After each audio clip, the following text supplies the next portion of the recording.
오늘 저에게 주시는 하나님의 말씀은 구약성경 열왕기상 6장 11절에서부터 13절까지 말씀입니다.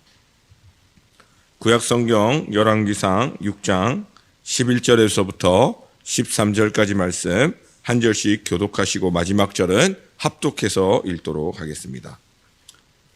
여호와의 말씀이 솔로몬에게 임하여 이르시되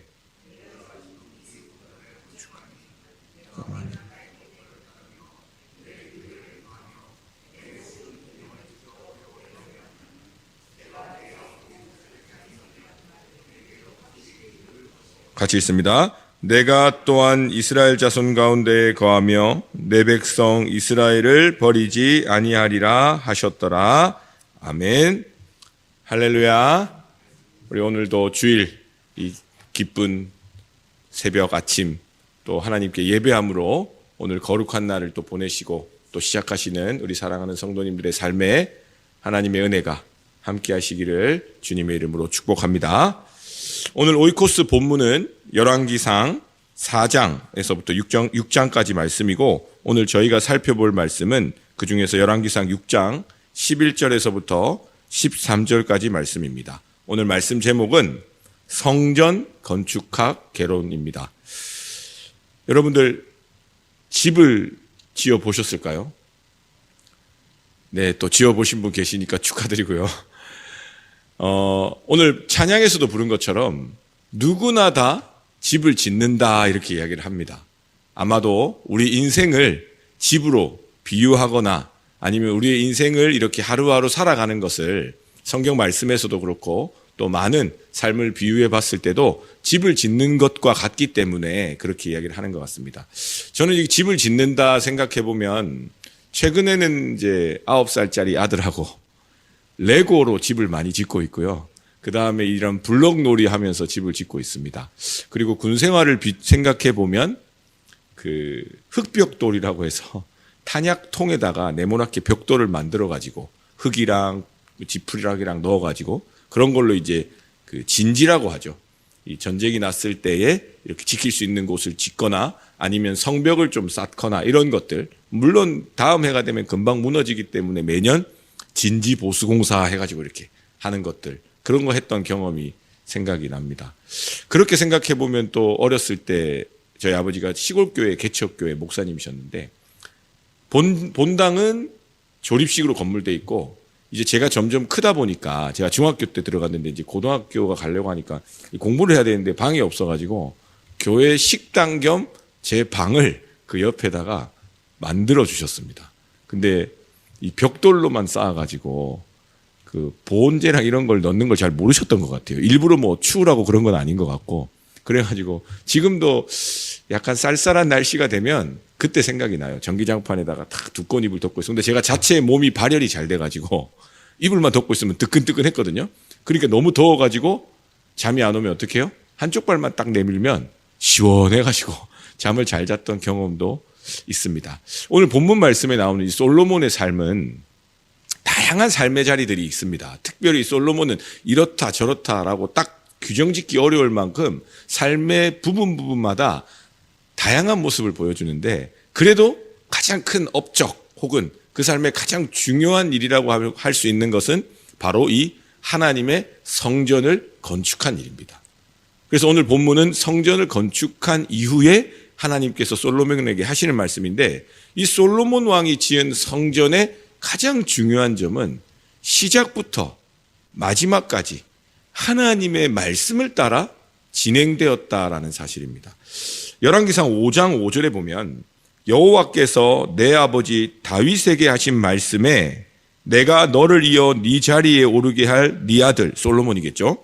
그가 내 이름을 위하여 성전을 건축하리라 하신 대로 다윗에게 하신 하나님의 말씀대로 내가 내 하나님 여호와의 이름을 위하여 성전을 건축하려 하오니 솔로몬이 이렇게 성전 건축을 시작하게 됩니다. 다윗에게 하신 하나님의 말씀을 따라서 솔로몬이 그 말씀을 기억하고 준행함으로 성전이 건축이 시작됩니다. 그리고 열왕기상 6장 9절에 보면 성전의 건축을 마치니라 라는 표현이 나옵니다. 그리고 후에 오늘 본문이 바로 11절에서 하나님께서 이제 성전 건축을 마친 솔로몬에게 하시는 말씀이죠. 그리고 이 솔로몬이 지은 성전이 얼마나 중요하고 존귀한 곳이었냐면 열왕기상 9장 3절에 하나님께서 뭐라고 말씀하시냐면 여호와께서 그에게 이르시되 내 기도와 네가 내 앞에서 간구한 바를 내가 들었은즉 나는 네가 건축한 이 성전을 거룩하게 구별하여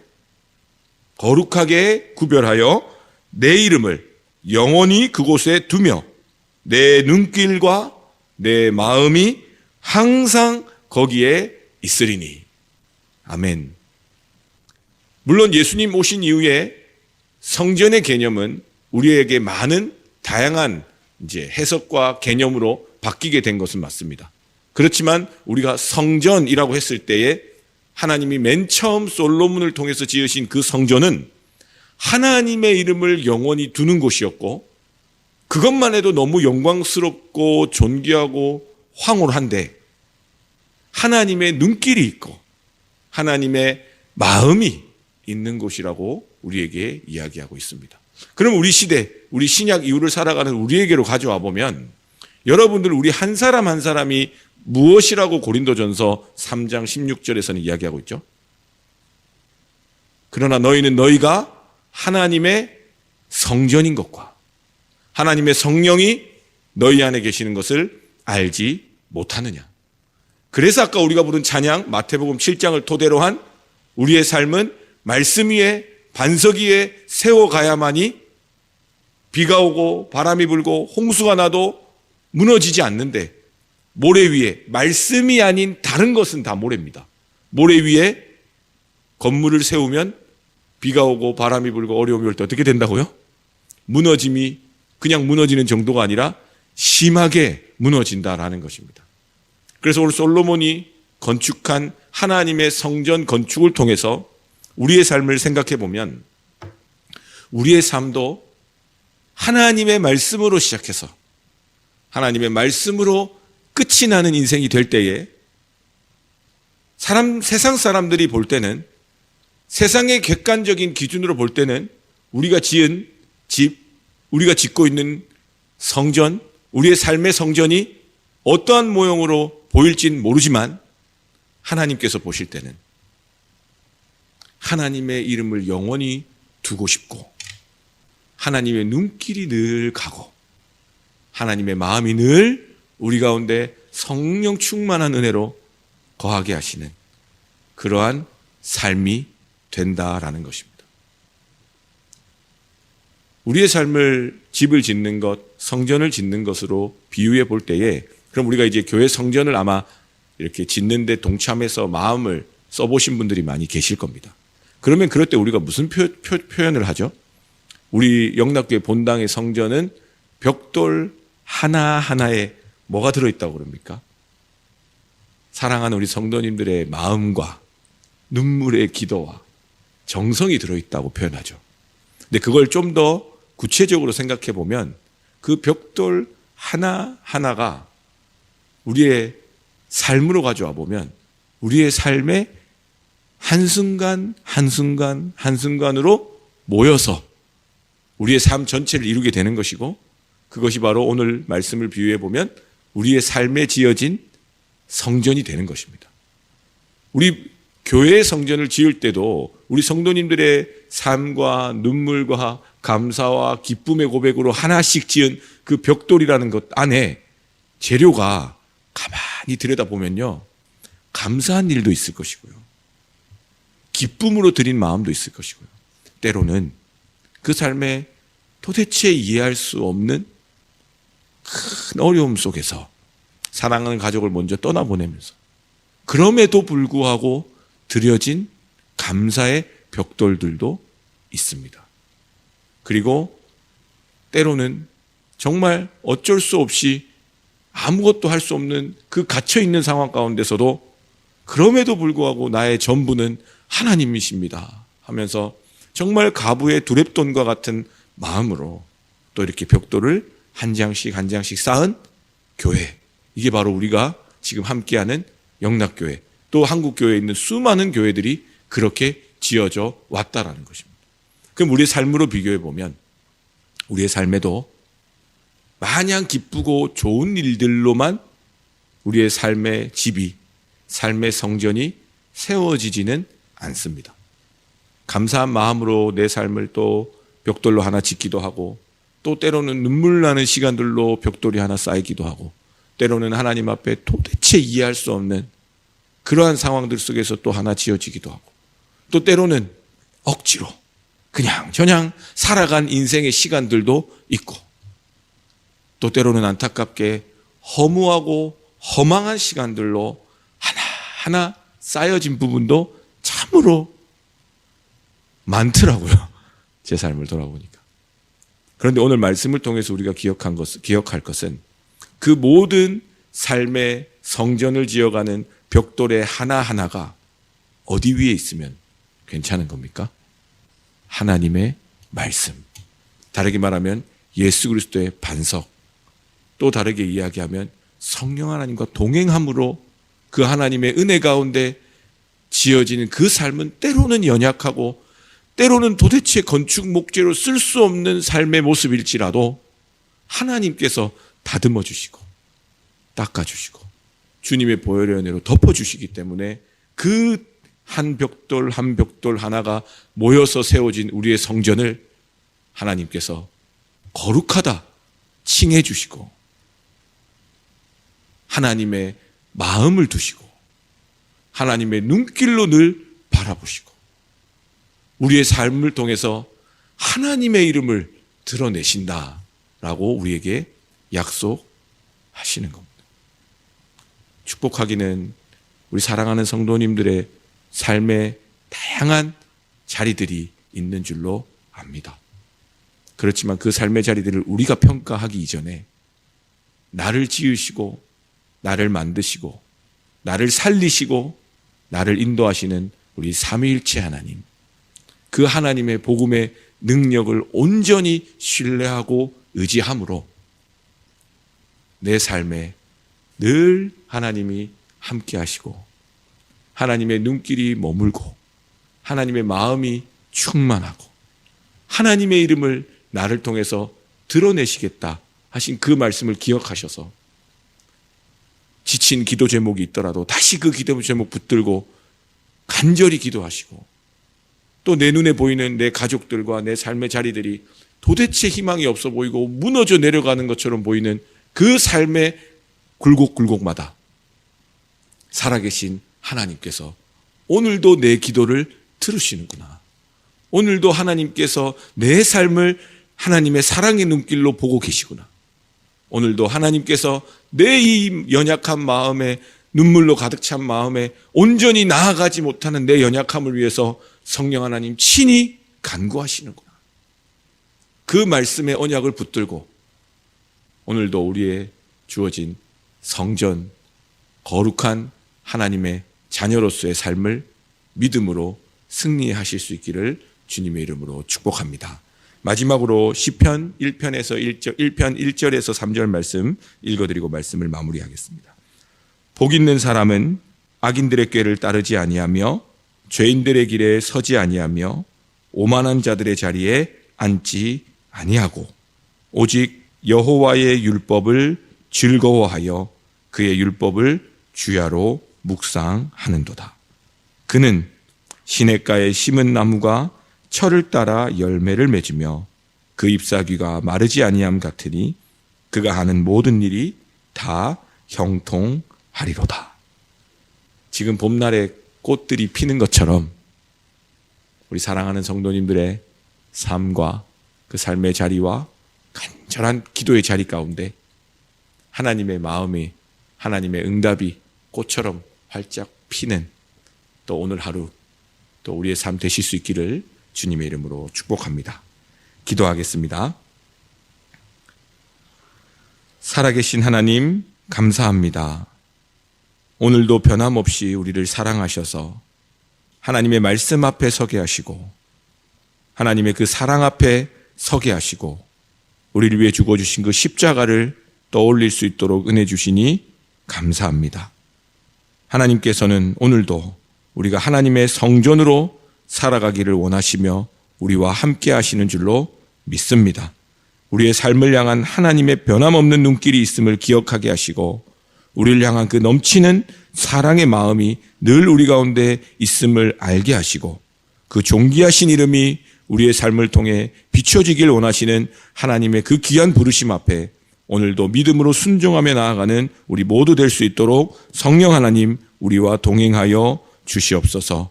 그래야 내 삶이 하나님의 말씀이 아닌 다른 것, 세상의 명예와 세상의 힘과 세상이 말하는 권력과 능력으로 채워진 우상을 세우는 성전이 아닌지 돌아보게 하시고 온전히 하나님의 말씀을 붙잡고 말씀으로 시작되고 또 말씀으로 마무리되는 하루하루 되게 하셔서 우리 사랑하는 성도님들의 삶에 말씀이신 예수 그리스도의 십자가와 성령 하나님의 충만하심 가운데 하나님의 성전으로서의 삶을 살아가는 데 부족함 없도록 우리를 구별하여 주시고 거룩하신 하나님의 능력의 오른손으로 붙들어 역사하여 주시옵소서. 그래서 우리의 삶이 복 있는 삶 되기를 소망합니다. 세상의 악을 따르지 아니하며 세상의 죄인들의 길에 서지 아니하며 세상의 것들을 가지고 하나님 앞에 오만한 자들이 되지 않도록 성령 하나님 우리를 붙들어 주시고 밤낮 하나님의 말씀을 즐거워하며 밤낮 하나님의 말씀을 묵상하며 우리의 삶의 모든 어려움들 가운데 말씀의 검으로 성령의 능력으로 승리하는 믿음의 사람들, 십자가의 사람들 될 수 있도록 인도하여 주시옵소서. 그래서 우리 사랑하는 성도님들의 삶과 가정과 기도가 시냇가에 심은 나무와 같이 봄철에 피는 꽃과 같이 철을 따라 열매를 맺으며 그 잎사귀가 마르지 아니함으로 말미암아 우리 하는 모든 일들을 통해서 하나님과 사람들 앞에 칭찬받고 존귀 여김받는 우리 사랑하는 성도님들 그 삶 되실 수 있도록 인도하여 주시옵소서. 감사드립니다. 예수님의 이름으로 기도드립니다. 아멘.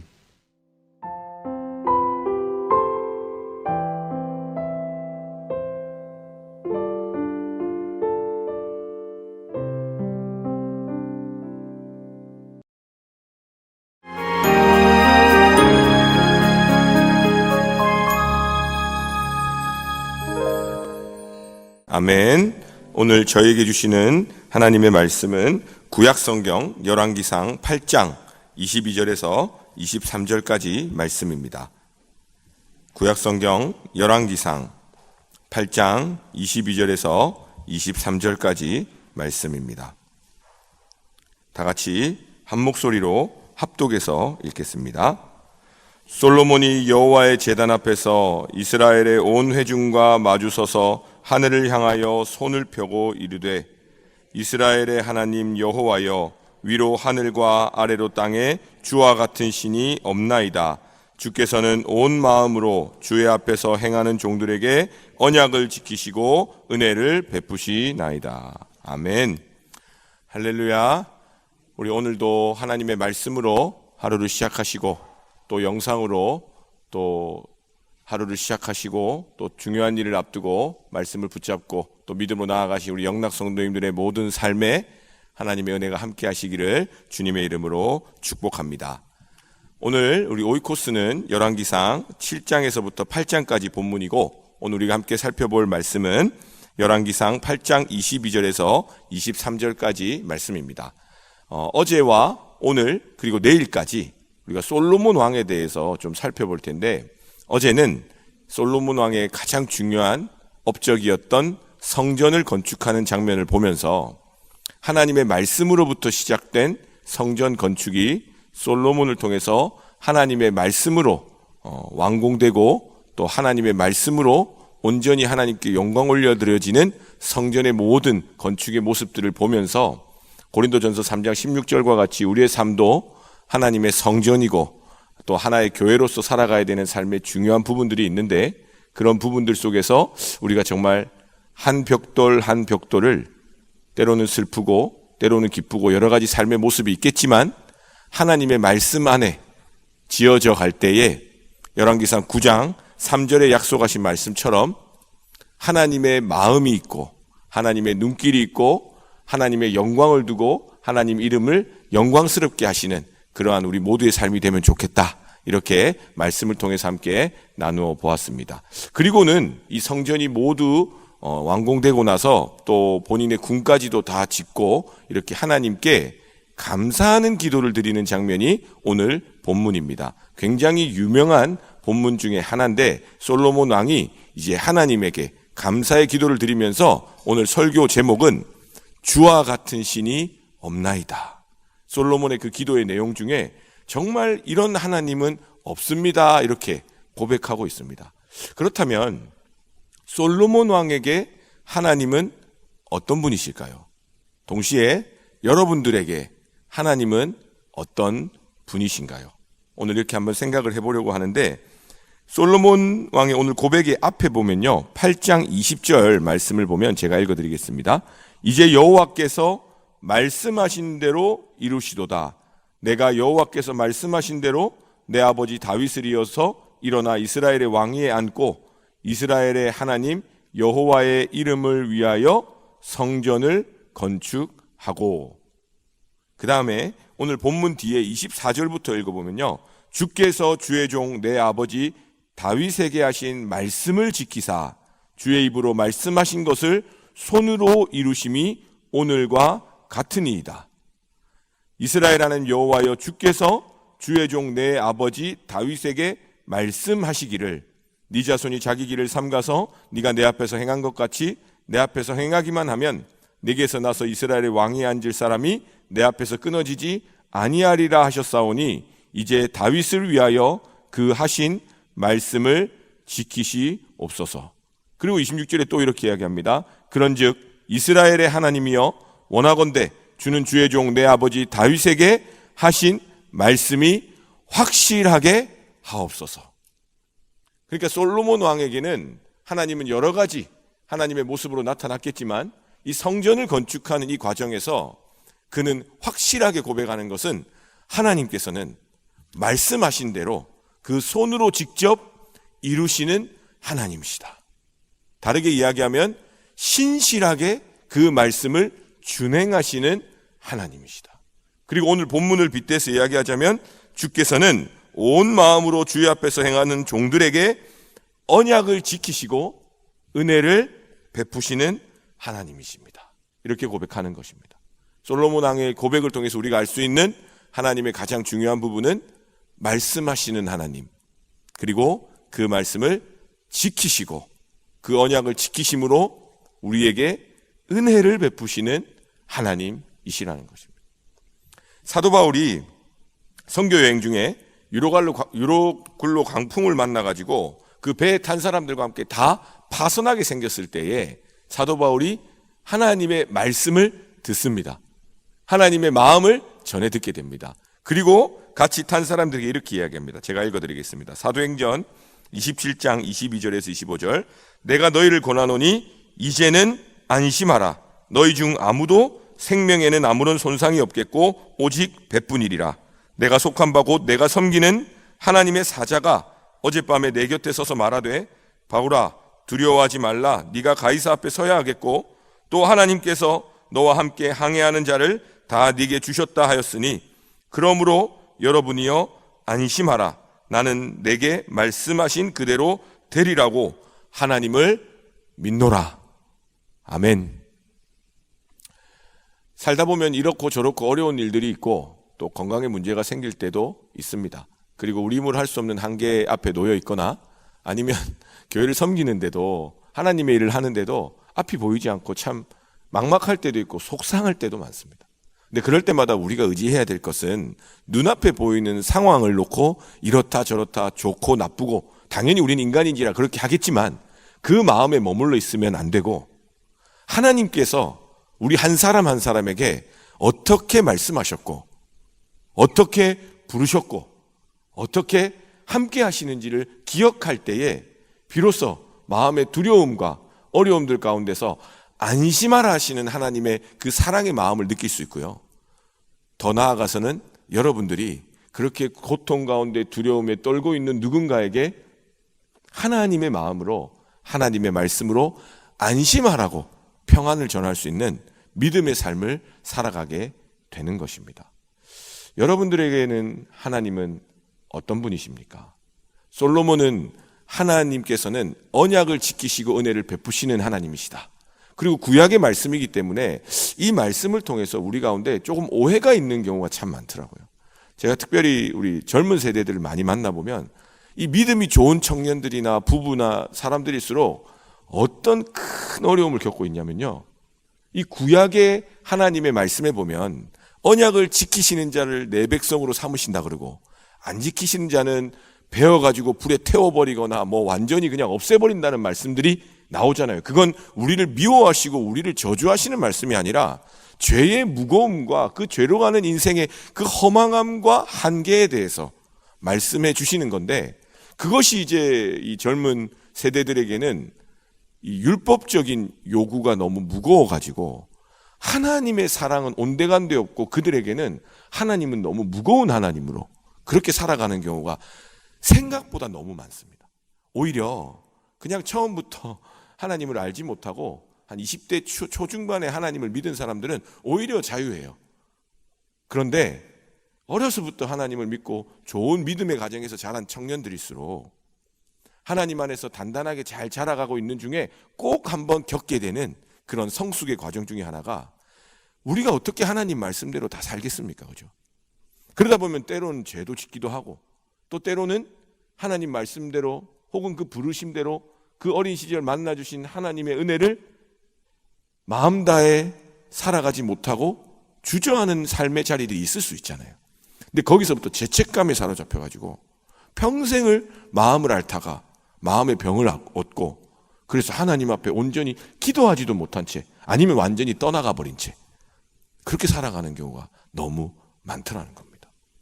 그래서 오늘 말씀을 통해서 하나님은 언약을 지키시는 하나님이신데, 분명히 그 언약은 우리에게 은혜를 베푸시고 우리를 사랑하시기 때문에 주시는 귀한 하나님의 사랑의 언약임을 기억할 수 있기를 축복합니다. 그래서 삼위일체 하나님의 모습을 통해서 하나님은 어떤 분이신가, 이 솔로몬이 고백한 이 하나님을 좀 더 구체적으로 살펴보려고 합니다.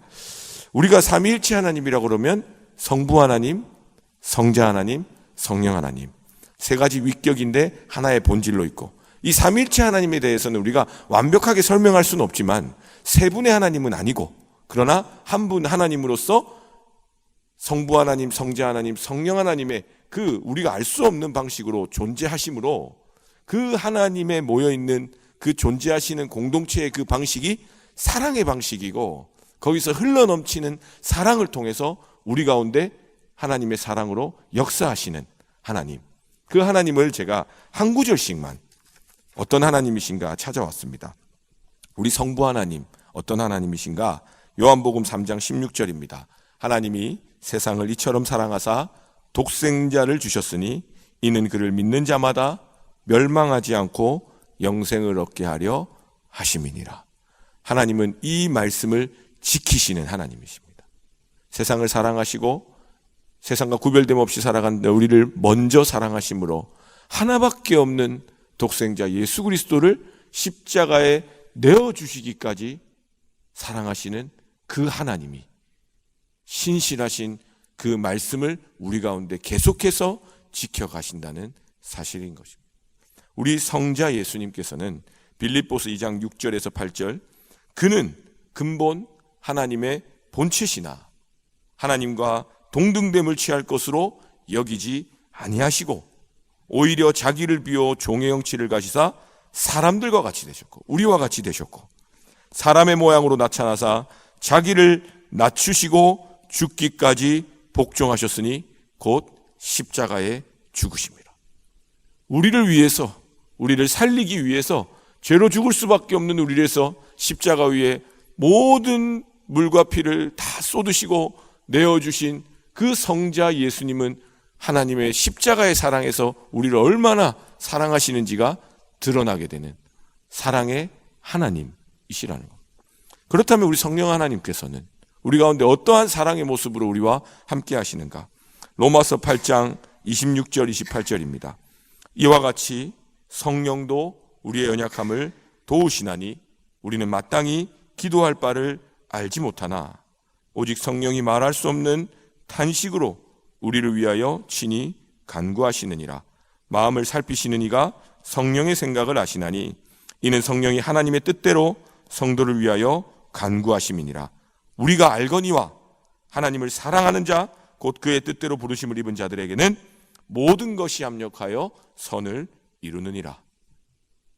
성령 하나님께서는 우리가 너무 힘들고 지쳐가지고 어떻게 기도해야 될지도 모를 때에 그 마음을 아시고 하나님의 마음을 아시고 예수 그리스도의 십자가의 능력으로 우리를 위하여 친히 간구하시고 우리를 위하여 우리와 동행하시고 우리를 위로하시는 하나님이시다. 오늘 말씀은 우리에게 이야기하고 있는 것입니다. 지난주에도 저는 영락에서 쭉 자라난 한 청년이 믿음으로 잘 지내다가 너무 힘들고 어려운 일을 만나서 뭐라고 기도해야 될지도 모르겠습니다 라고 하는 이야기를 들었습니다. 너무 사정을 들으면 이해가 되더라고요. 교회를 나오는 게 참 용하다 싶었습니다. 왜 자기는 교회 그만두려고 했는데 왜 나왔냐? 맡은 게 있어가지고 나왔다는 거예요. 그것도 얼마나 귀한 일인지 모릅니다. 그러면서 제가 이 말씀을 읽어줬습니다. 기도할 수 없고 기도할 힘조차 없을 때 우리를 사랑하시는 성령 하나님께서 우리를 위해 친히 기도하신다. 그 믿음을 가지고 우리가 포기하지 말고 같이 기도하자 하면서 같이 기도하는데 얼마나 눈물이 나든지. 우리 사랑하는 영락의 성도님들도 오늘 이 솔로몬의 고백과 같이 주와 같은 신이 없습니다. 내 삶을 이끄시고 내 삶 가운데 말씀하시고 내 삶 가운데 언약을 지키시고 은혜를 베푸시는 사랑의 하나님께 오늘도 내 마음의 모든 무거운 짐을 내려놓고 오직 예수 그리스도의 십자가 그 길 되시는 주님을 바라보며 간절히 다시 기도함으로 하나님을 깊이 만나시는 저 여러분 될 수 있기를 주님의 이름으로 축복합니다. 기도하겠습니다. 이를 행하시는 여호와, 그것을 만들며 성취하시는 여호와, 그의 이름을 여호와라 하는 이가 이와 같이 이르시도다. 너는 내게 부르짖으라. 내가 내게 응답하겠고 네가 알지 못하는 크고 은밀한 일을 내게 보이리라. 아멘. 사랑의 하나님, 하나님께서는 한 번도 나를 포기한 적 없으시고 실망시킨 적 없으시고 변함없이 사랑하시는 하나님이심에도 주여 우리가 살아가는 삶의 굴곡과 어려움 가운데 하나님이 아닌 다른 것을 바라보며 살았음을 회개합니다. 하나님, 이 시간 온전히 하나님의 말씀 위에 우리의 삶의 성전을 지어가는 거룩한 하나님의 백성들 될 수 있도록 성령 하나님 역사하여 주시옵소서. 그래서 이를 행하시는 여호와, 그것을 만들며 성취하시는 신실하신 하나님 앞에 간절히 부르짖을 수 있는 믿음을 허락하여 주시옵소서. 그래서 우리 삶의 많은 문제들 속에서 오히려 더 크고 놀라우신 하나님을 만나게 하시고 나의 삶의 모든 삶의 여정 가운데서 길이 되시고 길을 만드시고 길을 성취하시고 함께 하시는 삼위일체 하나님의 놀라운 사랑을 날마다 체험함으로 믿음으로 승리하는 우리 영락의 모든 믿음의 권속들 되실 수 있도록 성령 하나님 이 시간 우리의 기도 가운데 응답하여 주시옵소서. 하늘과 땅 그 모든 곳에 주님과 같은 하나님이 없음을 고백합니다. 사랑하는 우리 모든 영락의 성도님들의 간절한 기도의 자리와 삶의 자리마다 신실하신 하나님 함께하여 주시고 응답하여 주시옵소서. 모든 것을 주님께 맡겨드립니다. 살아계신 우리 주님 예수님의 이름으로 기도드립니다. 아멘.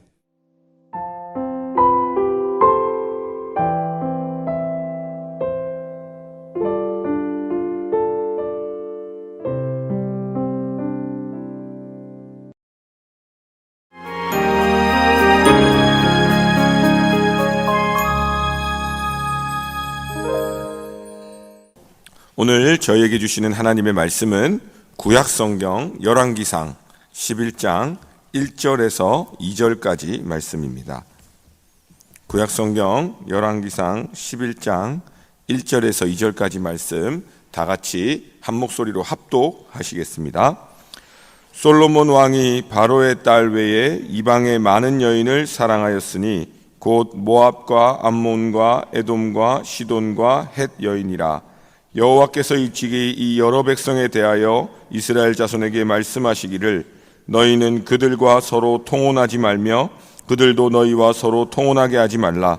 그들이 반드시 너희의 마음을 돌려 그들의 신을 따르게 하리라 하셨으나 솔로몬이 그들을 사랑하였더라. 아멘. 할렐루야. 오늘도 하나님의 말씀으로 하루 시작하시는 우리 사랑하는 성도님들, 하나님의 사랑만이 가득한, 그래서 주님의 품으로 꼭 안기셔서 또 돌아올 수 있는 그런 귀한 한 날 될 수 있기를 주님의 이름으로 축복합니다. 솔로몬의 이야기를 지금 3일째 다루고 있는데, 어제만 해도 주와 같은 신이 없나이다 라는 제목으로 삼위일체 하나님의 사랑에 대해서 우리가 말씀 한 구절 한 구절 살펴보면서 하나님은 정말 그 언약의 말씀을 지키시고 은혜를 베푸시는데, 근데 그 언약의 말씀이 사랑의 말씀이었음을 우리가 막 깊이 나누어 보았습니다. 그런데 오늘 본문에 나오는 이 사랑은 어찌된지 무언가 잘못된 것 같다라는 생각이 들죠. 그러나 솔로몬이 그들을 사랑하였더라. 이게 오늘 제목인데, 이게 그러나라는 이 접속어가 이 한글 성경에는 표현되어 있지 않지만 이 영어 성경이나 공동 번역에서는 그런데도, 영어 성경에서는 nevertheless라고 이제 역접, 이 앞의 상황들을, 앞의 말들을 뒤집는 그런 접속사로 되어 있습니다. 그러니까 솔로몬은 하나님의 말씀을 따라 하나님의 사랑으로 사랑한 것이 아니라 자신의 집착, 자신의 욕망, 자신의 욕구를 따라서 기꺼이 하나님의 말씀도 저버리고 배신하면서까지 그 여인들, 이방 여인들, 우상으로 자기를 끌고 가는 그 여인들을 사랑했다라는 것이 오늘 본문입니다. 그렇기 때문에 우리가 솔로몬의 이야기를 쭉 들을 때, 어렸을 때 아동부에서 배울 때는 솔로몬이 거의 최고입니다. 그죠? 지혜를 얻어가지고 하나님께 듣는 마음을 받아가지고 정말 전 세계적으로 유명한 재판에 판례를 남기지 않습니까? 그 한 아이를 어떻게 해야 되나, 이 엄마가 둘인데 아이를 쪼개서 나눠줘보라 하니까 진짜 엄마가 그 아이를 그냥 주라고 하면서 진짜 어머니를 찾아내기도 하고, 또 우리가 신앙 안에서 어제 살펴본 대로, 또 그제 살펴본 대로 하나님 앞에 성전을 말씀을 따라 온전히 짓고 하나님께 봉헌하는 그런 엄청난 은혜의 사람, 믿음의 사람이기도 했던 솔로몬입니다. 그리고 하나님께 기도했던 그 기도의 제목을 통해서도 하나님이 어떤 분이신지를 알 수 있게 되고, 그리고 성전을 지어가는 그 솔로몬의 모습을 통해서 성전 그 자체인 우리의 삶을 돌아보면서 정말 하나님이 기뻐하시는 말씀대로 지어진 성전, 그 삶, 그 그리스도인들 한 명 한 명은 열왕기상 9장 3절 말씀처럼 제가 오늘은 읽어드릴게요. 여호와께서 그에게 이르시되 네 기도와 네가 네 앞에서 간구한 바를 내가 들었은즉, 솔로몬의 기도겠죠. 나는 네가 건축한 이 성전을, 솔로몬이 지은 성전 아닙니까? 거룩하게 구별하여 내 이름을 영원히 그곳에 두며 내 눈길과 내 마음이 항상 거기에 있으리니. 이 성전이라는 곳이 얼마나 귀한 것이냐면, 우리가 정말 우리의 몸이 하나님의 성전인 것과 하나님의 성령이 나와 함께 하신다는 믿음으로 살아가는 그 삶은, 그 삶에 지어진 성전의 벽돌이 눈물도 있고 아픔도 있고 어려움도 있고 하나님의 말씀에 대한 감사와 기쁨, 다양한 삶의 자리로 지어지지만, 하나님의 말씀 안에 지어진 삶이라면, 그 약속을 붙들고 살아가는 삶이라면 여러분들의 삶에 하나님의 이름을 영원히 두시겠다 약속하셨고요. 그리고 하나님의 눈길이 늘 우리의 삶을 향해 있고요. 하나님의 마음이 우리 가운데, 성령 하나님의 은혜 가운데 늘 함께 하신다는 그 귀한 말씀도 누구를 통해서 우리가 알게 되었습니까? 바로 이 솔로몬입니다. 그런데 안타깝게도 솔로몬의 마지막 이 삶의 여정을 보면 오늘 본문과 같이 하나님을, 하나님의 말씀을 바로 뒤집어 가지고 불순종하는 삶의 모습을 통해서 안타깝게 그 삶을 마무리하고 있는 것을 우리가 보게 됩니다. 우리의 삶에도 살아가다 보면 하나님의 말씀대로 해야 될 게 있고 하지 말아야 될 게 있습니다. 성경 구절 몇 개만 우리가 읽어봐도 너무 쉽게 그 말씀들이 나옵니다. 하라고 해서 다 그게 좋은 것만은 아니고 하지 말라고 해서 나쁜 것만은 아닌 게 우리 인생의 일치인데, 하나님의 말씀은 하라고 하면 그 하라고 하심은 우리를 향한 사랑의 말씀이고, 하지 말라고 하시는 것도 우리를 쪼아매거나 율법으로 억압해서 우리를 괴롭히려고 하시는 말씀이 아니라, 우리를 너무 잘 아시는 하나님께서 우리를 향한 사랑의 말씀임을 우리가 잘 알고 있습니다. 너희는 하나님의 말씀에 순종하고 이 모든 상황에서 걱정하지 말고 두려워하지 말라 했을 때, 순종하라고 두려워하지 말라 하신 그런 부분들 우리 말씀 구절에서 많이 찾아볼 수 있잖아요. 그런 말씀을 따라 살아가다가 중요한 어떤 전환점이 되거나 중요한 기로에 설 때가 있습니다. 어떠한 일들을 해야 되나 말아야 되나, 여기로 가야 되나 저기로 가야 되나, 어떤 중요한 지점이 올 때가 있어요. 물론 여러분들이 사소하게 가족들하고 중국집 가서 식사하실 때 짜장면을 먹어야 되나 짬뽕을 먹어야 되나, 탕수육을 시켰으면 그 소스를 찍어 먹어야 되나, 부어서 적셔 먹어야 되나, 이거는 중요하지 않습니다. 그러나 우리의 삶에 중요한 지점이 올 때가 있다라는 거죠.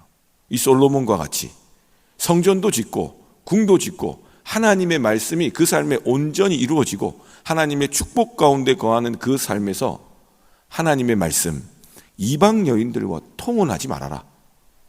하나님의 백성들이 그 이방 여인들이 섬기는 그 신들을 같이 통혼함으로써 우상 숭배하게 될 거니까 통혼하지 말라고 하나님 말씀하셨는데, 그러나 솔로몬이 그들을 사랑하였더라.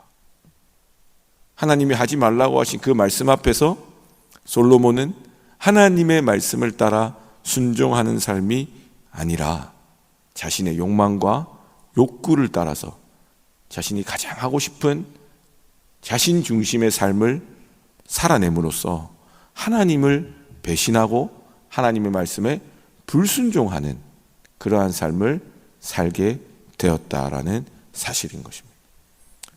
여러분들의 삶은 어떻습니까? 여러분들의 삶에도 하나님의 은혜와 하나님의 말씀과 하나님의 치유와 역사와 능력과 같은 감사한 시간들이 많이 주어진 부분들도 있을 것입니다. 그리고 또 반대로 여전히 해결되지 않는 문제와 눈물의 기도 제목과 또 하나님 앞에 그 답답한 심정들이 있고, 또 솔로몬과 같이 내 욕심과 내 욕구와 욕망에 사로잡혀서 시시때때로 하나님이 아닌 다른 것에 내 마음의 눈이 갈 때도 있습니다. 그 두 가지 상황에서 우리는 하나님의 마음에, 하나님의 말씀에, 하나님의 뜻 가운데 거할 때는 어떠한 접속사를 써서 우리의 삶을 계속 이어가야 될까요? 하나님이 은혜 주셔서 그래서 제가 오늘도 너무너무 감사합니다, 이렇게 돼야 되겠죠. 그런데 반대로 힘들고 어렵고 눈물 나고 죄의 유혹 가운데 내가 이리 흔들리고 저리 흔들리는 그 순간에는 어떤 접속사를 써야 될까요? 그럼에도 불구하고, 그러나 내가 여전히 주님을 찬송하리로다. 시편 42편도 그 목마른 사슴과 같은 심령에 있는 시인이 그럼에도 불구하고 내가 여전히 주님을 찬송하리로다 고백하는 것처럼, 그러한 접속사를 써서 우리의 삶을 하나님의 말씀 따라 걸어가야 되는데, 이게 어찌된 판인지 뒤집어져 있다는 거예요.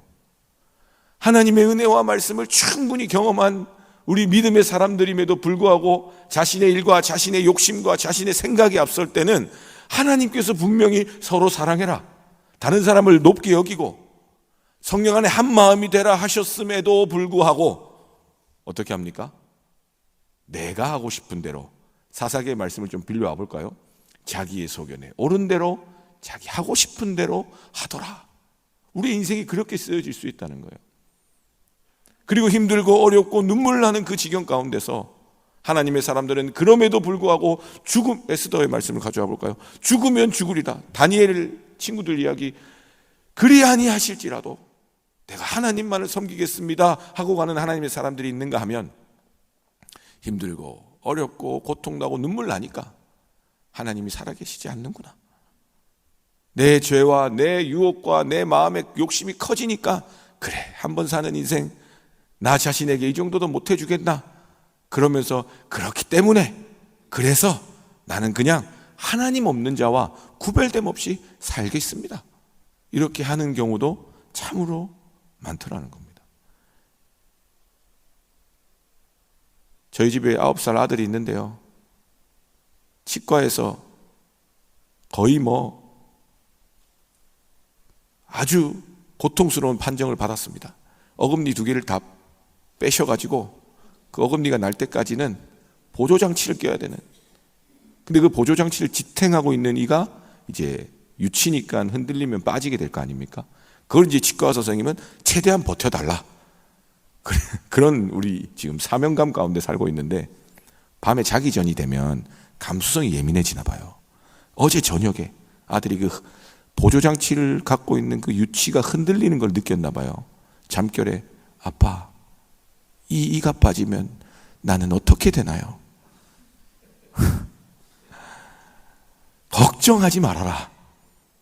이가 빠지면 다른 장치 하면 되고 아무 걱정 아니고 얼른 자라. 아빠 내일 새벽 기도 가야 된다. 계속 아빠, 이가 빠지면 어떻게 되나요? 그럼에도 불구하고 이게 감수성이 예민하고 잠자기 전에는 그런 고민을 하는데, 자고 일어나서는 대낮에 저랑 같이 마트나 편의점을 가면 어떤 생각합니까? 단 거 먹고 싶은 거예요. 사탕이 먹고 싶은 거예요. 분명히 치과에서는 그렇게 하지 말라고 한 걸 너무 절실히 알고 있거든요. 밤마다 막 슬퍼할 정도로 마음에 담겨져 있거든요. 그럼에도 불구하고 그 달콤한 유혹은 못 이깁니다. 어제 저녁에도 그는 젤리를 드셨습니다. 그걸 보면서 우리의 모습과 너무 닮아 있지 않습니까? 머리로는 알고 있는데 마음으로 안 내려오는 거예요. 머리로는 알고 있는데 듣는 귀는 엄청 큰데, 새벽기도 나오시는 분들에게 이런 말해서 죄송합니다만 안 나오시는 분들한테 이런 이야기 해야 되는데, 새벽마다 나와서 말씀을 듣는데 우리의 삶에는 어떤 접속사를 통해서 어떻게 우리는 하나님의 말씀에 반응하고 계신가요? 머리에 있는 하나님의 말씀, 귀에로만 들은 하나님의 말씀이 내 마음에 와닿고 내 영혼에 와닿고 내 삶에 열매 맺을 때에 엄청난 놀라운 역사가 일어난다는 것을 제가 설명하지 않아도 새벽기도 나오시는 정도 되시면 다 아시지 않습니까? 그런데 우리의 삶에서는 왜 그렇게 사소하기도 혹은 큰 달콤한 유혹 앞에 9살 아들과 같이 오늘도 기웃거리면서 또 하나라도 더 먹어볼까 싶어서 하나님의 마음을 얼마나 아프게 하든지. 제가 9살 아들에게 빗대어 이야기했지만 사실 제 이야기입니다. 우리가 다 그렇지 않습니까? 아무에게도 안 보이니까 마음속 깊이에서 늘 하나님의 말씀을 알고 하나님 분명히 이렇게 해라 하지 마라 했는데, 솔로몬과 같이 그러나 솔로몬이 그들을 사랑하였더라. 그러나 내가 그것을 놓지 못하였더라. 그러나 내가 그 죄의 유혹 가운데 여전히 방황하고 있더라. 그러나 내가 그 죄의 유혹 가운데서 넘어져 주저앉아 있더라. 오늘 말씀을 마치기 전에 그 엄청난 시련과 아픔 가운데서 하나님의 뜻만을 구하셨던 예수님의 말씀을 한 구절 읽어드리겠습니다. 마가복음 14장 36절.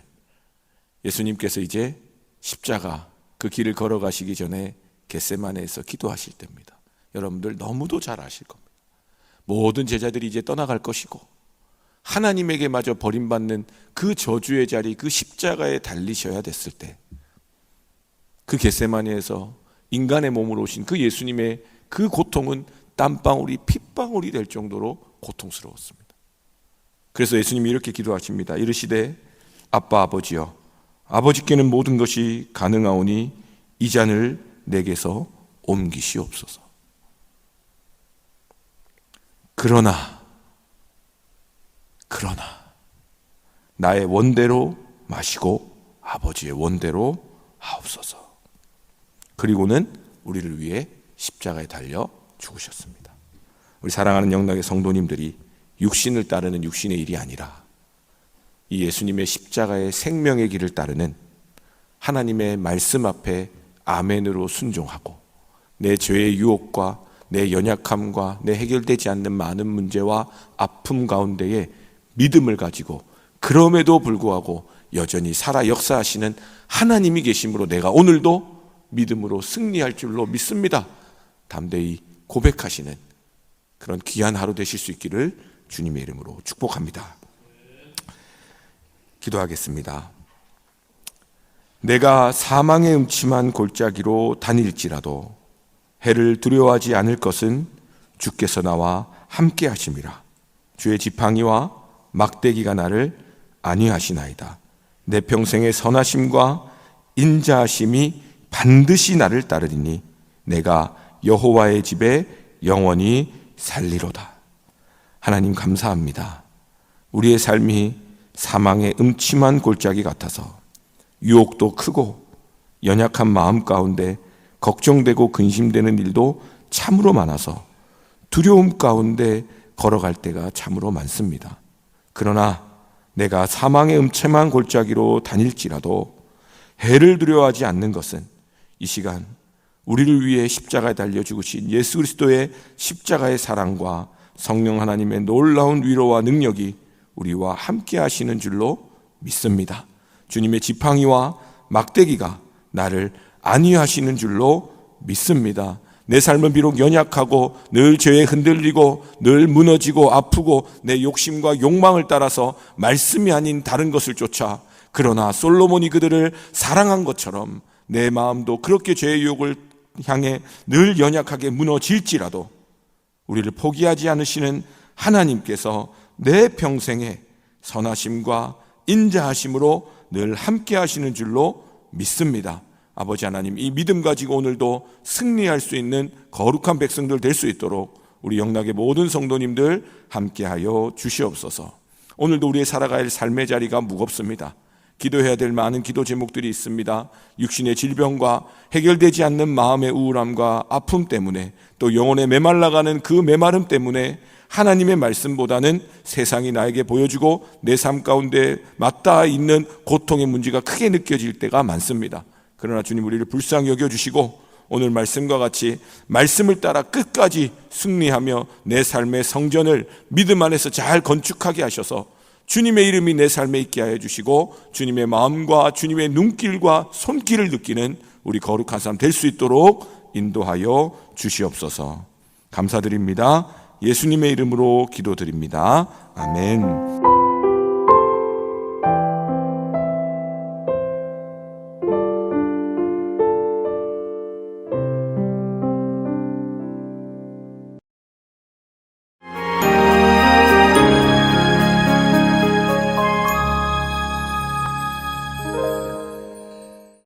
오늘 저희에게 주시는 하나님의 말씀은 구약성경 열왕기상 12장 28절에서 29절까지 말씀입니다. 구약성경 열왕기상 12장 20절에서 29절까지 말씀을 저와 여러분 함께 합독해서 읽도록 하겠습니다. 시작. 이에 계획하고 두 금송아지를 만들고 무리에게 말하기를 너희가 다시는 예루살렘에 올라갈 것이 없도다. 이스라엘아, 이는 너희를 애굽 땅에서 인도하여 올린 너희의 신들이라 하고 하나는 베델에 두고 하나는 단에 둔지라. 아멘. 할렐루야. 우리 사랑하는 영락의 성도님들, 오늘도 예수님의 이름이 나의 소망입니다 고백하면서 믿음으로 승리할 수 있기를 주님의 이름으로 축복합니다. 오늘은 이제 여로보암 왕이 나옵니다. 어제까지는 솔로몬 왕을 통해서 이제 솔로몬 왕이 성전을 잘 짓다가 마지막에 그러나 솔로몬이 그들을 사랑하였더라. 누구를 사랑한 거죠? 하나님께서 사랑하지 말고 결혼하지 말라고 했던 그 이방 여인들과 통혼함으로써 우상 숭배를 하게 된 그 사건을 우리가 어제 살펴보았습니다. 그리고 나서 이제 이 열왕기상 말씀에 의하면 이 솔로몬 왕의 그 죄로 인해서 이 남유다와 북이스라엘로 이스라엘의 나라가 분열하게 된다라는 것을 우리가 잘 알고 있습니다. 그래서 남유다 왕은 솔로몬의 아들이었던 르호보암이 유다 지파와 베냐민 지파 이 두 지파를 통해서 통치하게 되고요. 그 다음에 여로보암은 솔로몬의 신하였는데 이제 솔로몬의 이 죄로 인해서 그렇게 된다는 수많은 선지자들의 말씀을 통해서 10개의 지파. 근데 이 과정에서는 처음부터 나뉘어진 게 아니고 르호보암이 이 12지파를 다스림에 있어서 좀 선한 왕으로서의 모습을 보여주지 못해가지고 이 10개의 지파가 반역을 하면서 여로보암을 통해서 이제 북이스라엘을 세우게 됩니다. 그래서 이 여로보암 왕이 오늘 등장하게 되는데, 근데 이 여로보암 왕은 신하 출신이었거든요. 그래서 초반에 이렇게 10개 지파가 북이스라엘 왕이 세워진다고 했을 때에 이 르호보암 왕이 18만 정도의 대군을 데리고 이 10개 지파를 무찌르려 했었습니다. 그런데 하나님의 사람을 통해서, 선지자들을 통해서 그 일은 하나님으로부터 이루어진 것이기 때문에 가만히 내버려 두라 그래가지고 이렇게 이제 분열 왕국이 시작되는 겁니다. 그리고 우리가 이제 더 자세하게 보면 열왕기상 11장 11절에서 13절까지 제가 읽어드릴게요. 여호와께서 솔로몬에게 말씀하시되 네게 이러한 일이 있었고 또 네가 내 언약과 내가 네게 명령한 법도를 지키지 아니하였으니 내가 반드시 이 나라를 네게서 빼앗아 내 신하에게 주리라. 하나님의 말씀의 약속이 있었습니다. 그러나 네 아버지 다윗을 위하여 너의 세대에서는 이 일을 행하지 아니하고 너의 아들의 손에서 빼앗으려니와. 아들이 누구라 그랬죠? 르호보암의 손에서 빼앗으려니와 오직 내가 이 나라를 다 빼앗지는 아니하고 내 종 다윗과 내가 택한 예루살렘을 위하여 한 지파를 네 아들에게 주리라 하셨더라 해서 유다 지파랑 베냐민 지파가 이제 남유다 이스라엘이 되게 되고 이 여로보암을 통한 10개 지파가 북이스라엘이 되게 됩니다. 그렇게 이제 분열 왕국이 시작되는데, 그래서 오늘 이 본문에 보면 이제 여로보암의 이야기가 나오게 됩니다. 여러분들에게 질문을 한 가지 드려보겠습니다. 처음 새벽기도 시작할 때 성전 건축이라서 혹시 건축해 보신 분 있으십니까 했더니 큰 소리로 해보셨다고 오늘 여기도 계신데, 요 질문에도 있으신지 모르겠어요. 혹시 여러분 집에 금송아지 있으세요? 금송아지? 분명히 저는 장담하건대 아마도 우리 영상으로 보시는 분 포함해서 우리 영락교회 성도님들이시라면 반드시 누군가는 집에 금송아지를 진짜 가지고 계실 것 같아요. 그래서 제가 인터넷에 쳐봤습니다. 금송아지. 뭐가 제일 많이 나올까요? 진짜 실제로 소가 나쁜 거는 아니잖아요. 그죠? 그래서 금으로 만든 금송아지를 실제로 금두꺼비처럼 선물을 주는 경우가 있습니다. 우리 교인들은 또 금을 좋은 의미로 해가지고 그 천국 열쇠 이런 걸 의미해가지고 이렇게 직임을 마치고 은퇴하시는 장로님들이나 권사님들이나 목회자들에게 이렇게 선물로 상징성을 가지고 주기도 하고, 그 다음에 십자가를 금으로 만들어서 우리가 장식품으로, 물론 그걸 갖다가 액세서리처럼 들고 다닌다는 아니지만 중요한 상징물로 여기기도 하죠. 그리고 또 금송아지 치니까 뭐가 제일 많이 나오냐면 고깃집이 많이 나옵니다. 그러면서 금송아지 집 너무 맛있었어요 막 이러면서 전국 각지에 금송아지로 된 고깃집이 있더라고요. 그리고 이제 우리가 잘 알다시피 소는 힘을 상징하니까 이제 씨름에서 이렇게 승리하게 되면 소 금송아지처럼 생긴 걸 주잖아요. 근데 우리 그리스도인들은 금송아지다 하면 무슨 생각이 제일 먼저 납니까? 출애굽했던 이스라엘 백성들이 모세가 하나님의 십계명 돌판을 가지러 시내산에 올라간 사이에 모세가 더디 내려오는 것을 보고 이스라엘 백성들이 아론 제사장에게 아론에게 이 하나님을 만들어내라 그러죠. 그러니까 아론이 이스라엘 백성들에게 너희들의 소중한 그 금을 다 가져와라 해가지고 모양을 깎아 만들었던 게 뭡니까?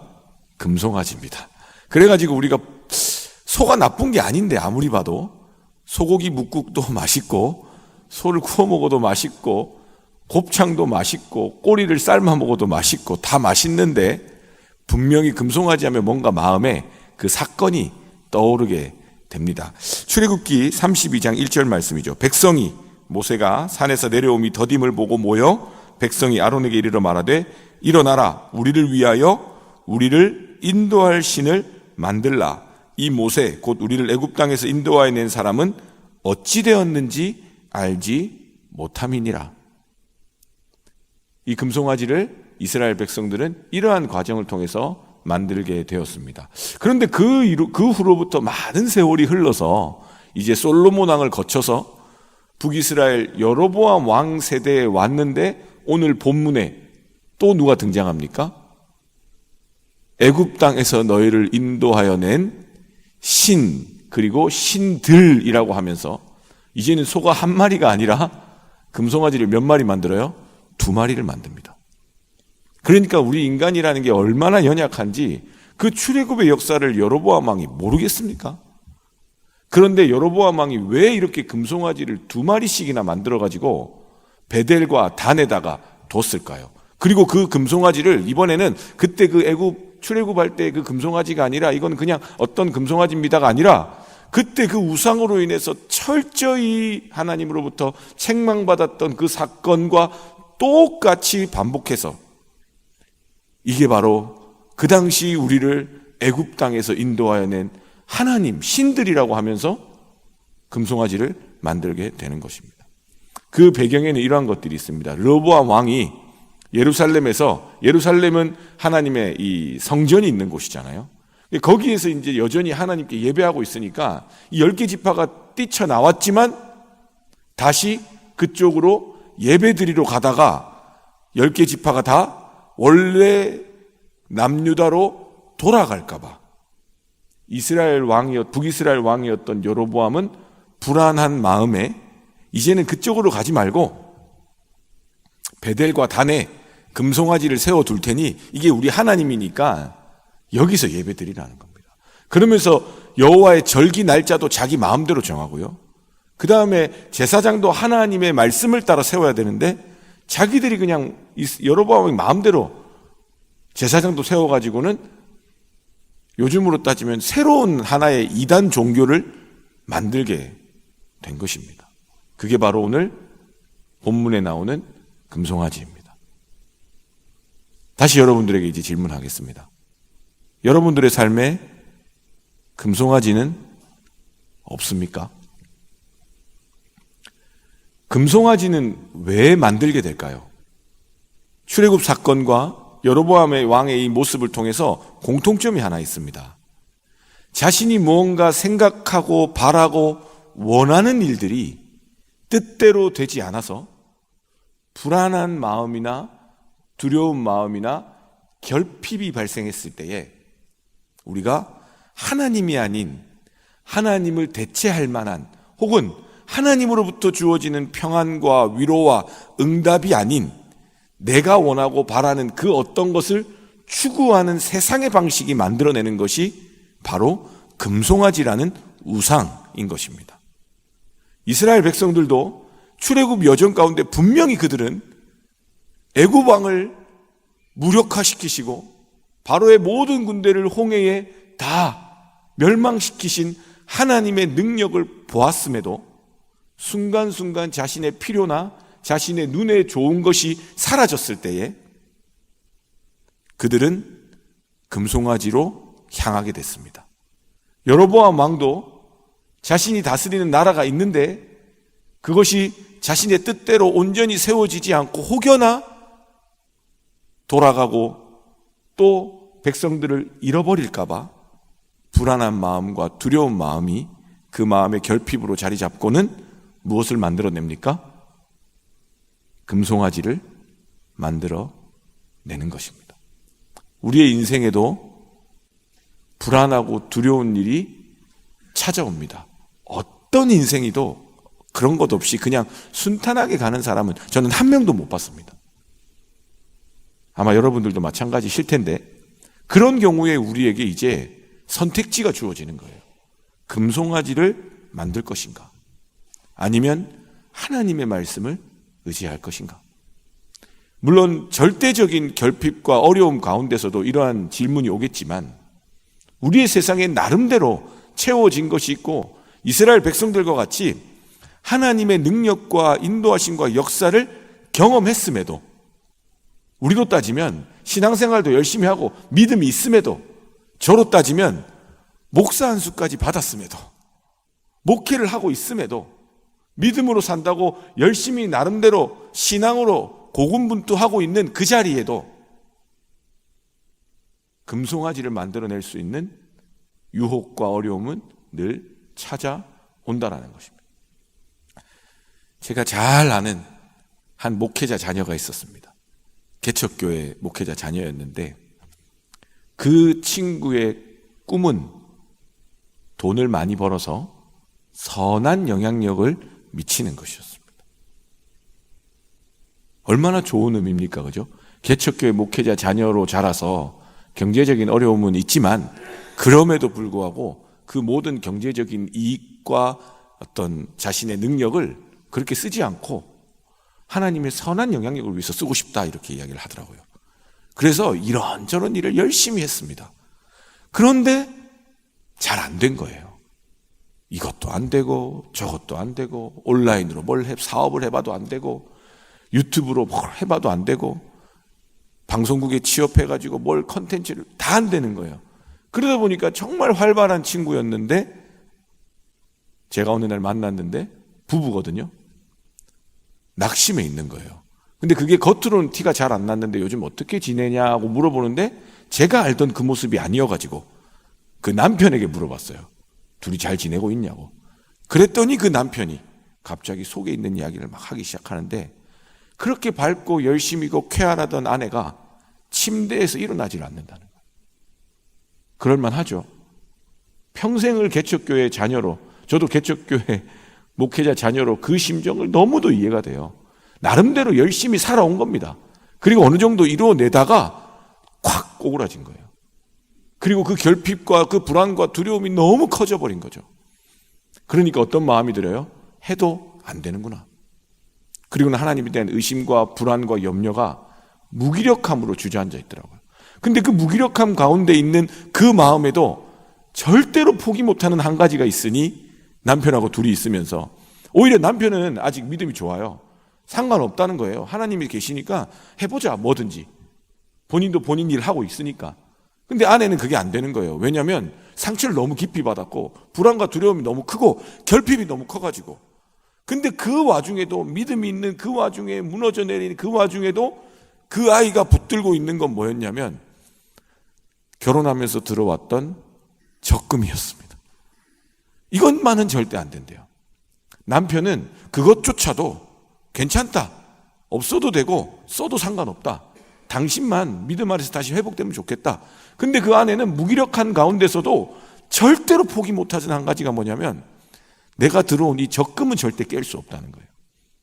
여러분들 어떻습니까? 저는 너무 이해가 되더라고요. 평생을 믿음의 가정에서 헌신해서 살아온 개척교회 가정입니다. 그 자녀가 자라오면서 얼마나 많이 받겠어요. 때로는 돈이 없는데 하나님이 채워주시고 때로는 돈이 없어서 기도할 수밖에 없고 때로는 학교 친구 신앙생활 하면서도 그런 문제들이 마음에 많이 걸렸을 겁니다. 그러다 보니까 어느 정도 성인이 돼서는 자신이 최소한으로 안정을 취할 수 있는 경제적 기반에 대한 욕구, 그것이 당연히 있죠. 당연히. 그런데 그것이 하나님 돈을 많이 벌어서 선한 영향이 되겠습니다 라는 믿음의 고백으로 바뀌었지만 그것이 뜻대로 되지 않으니까 점점 어떻게 돼요? 우리를 애굽 땅에서 인도하여 낸 하나님이라고 고백해야 되는데 우리를 애굽 땅에서 인도하여 낸 그 어떤 것을 만들어내라 하더니 금송아지가 나의 하나님이 되고 말았다는 것입니다. 그래서 내가 이 청년에게, 이 자매에게 이렇게 이야기했습니다. 네가 지금 가지고 있는 그 마음 나 너무 이해하는데 안타깝게도 그 적금, 그 경제적 안정은 이젠 더 이상 너에게 하나님이 되지 않고 금송아지처럼 우상숭배처럼 돼 있다. 네가 선한 영향력으로 하나님 일을 하겠다는 그 귀한 믿음이 실패와 좌절의 결핍 가운데 오히려 더 하나님을 붙드는 계기가 아니라 금송아지가 된 것 같다 라고 진심을 담아서 이야기를 했습니다. 그랬더니 눈물을 흘리면서 금송아지였네요. 얼마나 안타까운 일입니까? 믿음이 없는 것도 아니고 하나님에 대한 비전이 없는 것도 아닌데 살다 보면 겪게 되는 그 결핍과 아픔이 우리로 하여금 금송아지 우상숭배로 몰고 갈 수도 있다는 것입니다. 우리가 잘 아는 인물 가운데 정말 힘들고 어렵고 불안하고 두렵고 결핍된 상황 가운데 살아온 인물이 하나 있습니다. 바로 요셉입니다. 요셉은 너무도 많은 어려움과 정말 한 번도 안정되지 않는 시간들 속에서 그 인생을 살았습니다. 형제들에게까지 죽음의 위협을 당했고 실제로 죽이려고 했잖아요. 근데 구덩이에 물이 없어가지고 살았고 종으로 팔려가지고 더 비참하게, 그리고는 더 억울한 일을 당해서 감옥으로 가서 죄수로, 그보다 더 두렵고 불안하고 결핍된 인생이 어디 있겠습니까? 그러나 그는 끝까지 하나님과 동행함으로 그 모든 결핍과 불안과 두려움의 상황에서 금송아지가 아닌 하나님을 붙잡았습니다. 그리고 나중에 드디어 복수할 기회가 왔습니다. 자기를 죽이려 했던 형제들이 이제는 애굽의 총리가 돼서 충분히 복수할 수 있는 시간이 왔습니다. 그런데 아버지가 살아계셨기 때문에 잠시 내버려 뒀습니다. 야곱의 마음은 아니죠. 제가 볼 땐 그래요. 내버려 둘 수 있었습니다. 그리고 이제 아버지가 돌아가셨어요. 그러면 이제 이 형제들의 마음은 어때요? 이제 아버지도 없어졌으니 요셉이 나를 복수할 수도 있겠다라는 두려움이 찾아온 겁니다. 그 두려움 가운데 있는 형제들에게 요셉이 뭐라고 이야기했느냐? 창세기 50장 19절에서 21절입니다. 요셉이 그들에게 이르되 두려워하지 마소서, 내가 하나님을 대신하리이까.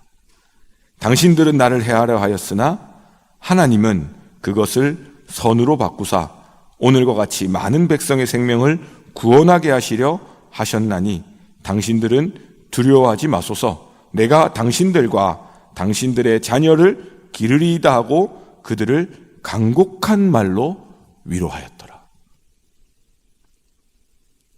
요셉은 하나님을 대신할 수 있는 위치에 있었습니다. 요셉은 그 상처와 아픔을 하나님을 대신해서 자기가 하나님이 돼서 마음껏 힘을 발휘할 수 있는 그 순간에도 절대로 하나님을 대신하지 않았습니다. 절대로 그 어떤 것도 금송아지로 내 삶에 우상 숭배하는 삶으로 살지 않았습니다. 그리고 눈앞에 보이는 나를 힘들게 하고 나의 상처가 되고 나의 아픔이 되었던 그 사람들을 향한 하나님의 뜻을 구하며 간곡한 말로 오히려 그들을 위로하면서 그들을 하나님의 마음으로 섬겼습니다. 축복하기는 우리 사랑하는 영락의 모든 성도님들의 삶에 결핍과 아픔과 두려움, 그 상황이 직면이 돼서 하나님이 아닌 다른 것을 막 애타게 찾고 있는 그 내 마음의 우상숭배를 다 내려놓고 어떠한 경우에도 하나님의 뜻이 우리 가운데 있음을 기억하시고 하나님의 마음이 우리 가운데 있음을 기억하셔서 내 삶에 자꾸 만들어지려고 하는 그 금송아지를 예수 그리스도의 십자가의 보혈로 회개하고 주님의 보혈의 능력으로 깨끗이 없애주십시오. 주님께 기도하고 오직 하나님만을 붙들고 나아갈 수 있도록 주님 나와 함께 해주십시오. 이렇게 기도함으로 오늘 하루의 삶에도 하나님만이 나의 하나님 되시는 저와 여러분 될 수 있기를 주님의 이름으로 축복합니다. 기도하겠습니다. 살아계신 하나님, 오늘도 하나님께서 살아계셔서 나의 삶을 인도하시고 그 애굽 땅에서 그 이스라엘 백성을 건지시며 십자가의 보혈에 그 유월절 어린 양의 피로 살리신 하나님께서 오늘도 나를 살리시는 살아계신 하나님이신 줄로 믿습니다.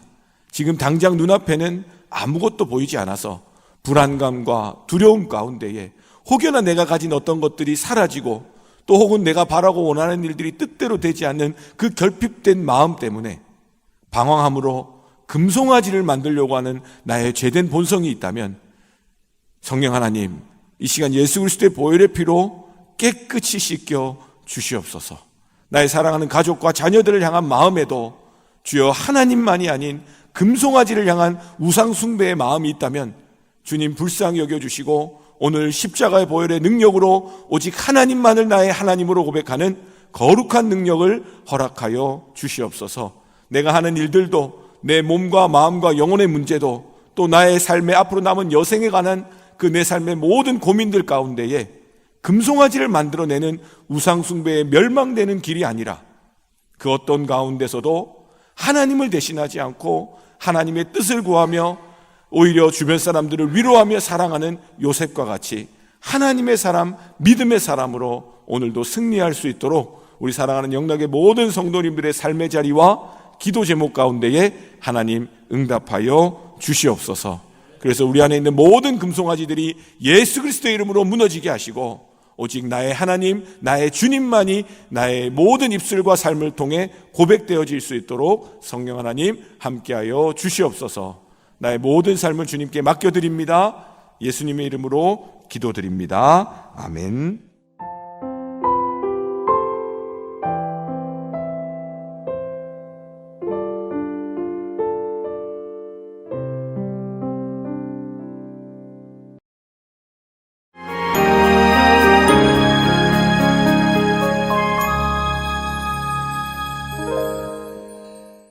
아멘. 오늘 저희에게 주시는 하나님의 말씀은 구약성경 열왕기상 17장 1절 말씀입니다.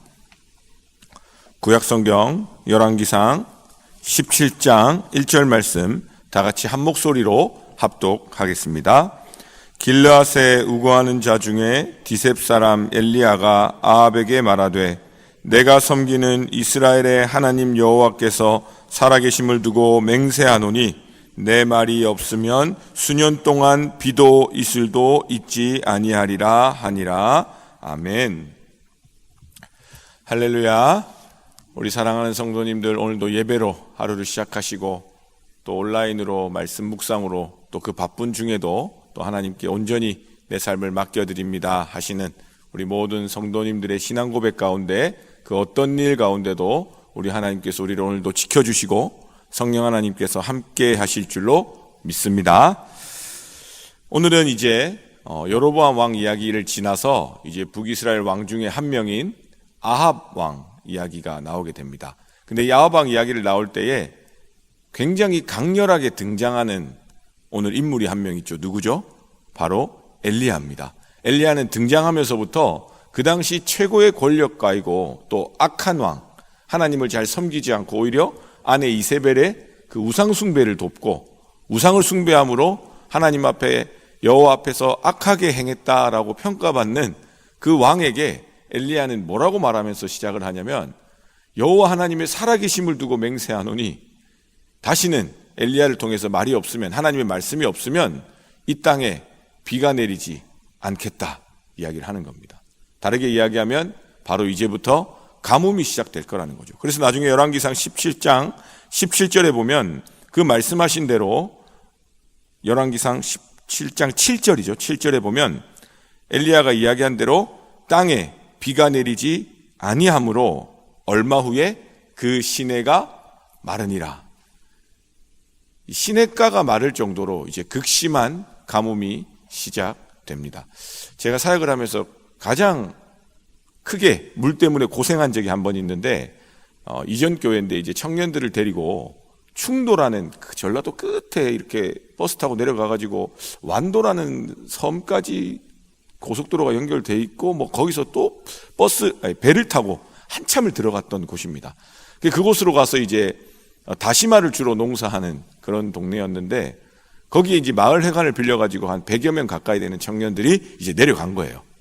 그랬는데 딱 첫날 점심 먹고 이렇게 지역 주민들을 위해서 여러 가지 봉사활동을 한 이후에 수도가 고장이 난 겁니다. 그래서 마을 주민들이 다 놀란 거예요. 이게 무슨 일이지? 평생 이런 일이 없었는데. 근데 이유인즉슨 동시에 많은 사람들이 물을 쓰니까 이 수도가 고장이 나가지고 지역에 있는 몇 안 남은 우물물 말고는 방법이 없는 겁니다. 그럼 물이 없으면 뭐가 제일 힘들까요? 상식적으로는 목마른 게 제일 힘들 줄 알았거든요. 마셔야 되니까 물을. 저 같은 경우는 아침에도 마시고 물을 굉장히 좋아하거든요. 그래서 물을 많이 마시는 편인데 이 마실 물이 없는 게 걱정일 줄 알았는데 그것도 문제지만 더 큰 문제는 요즘 시대에 젊은 사람들은 화장실이 문제인 거예요.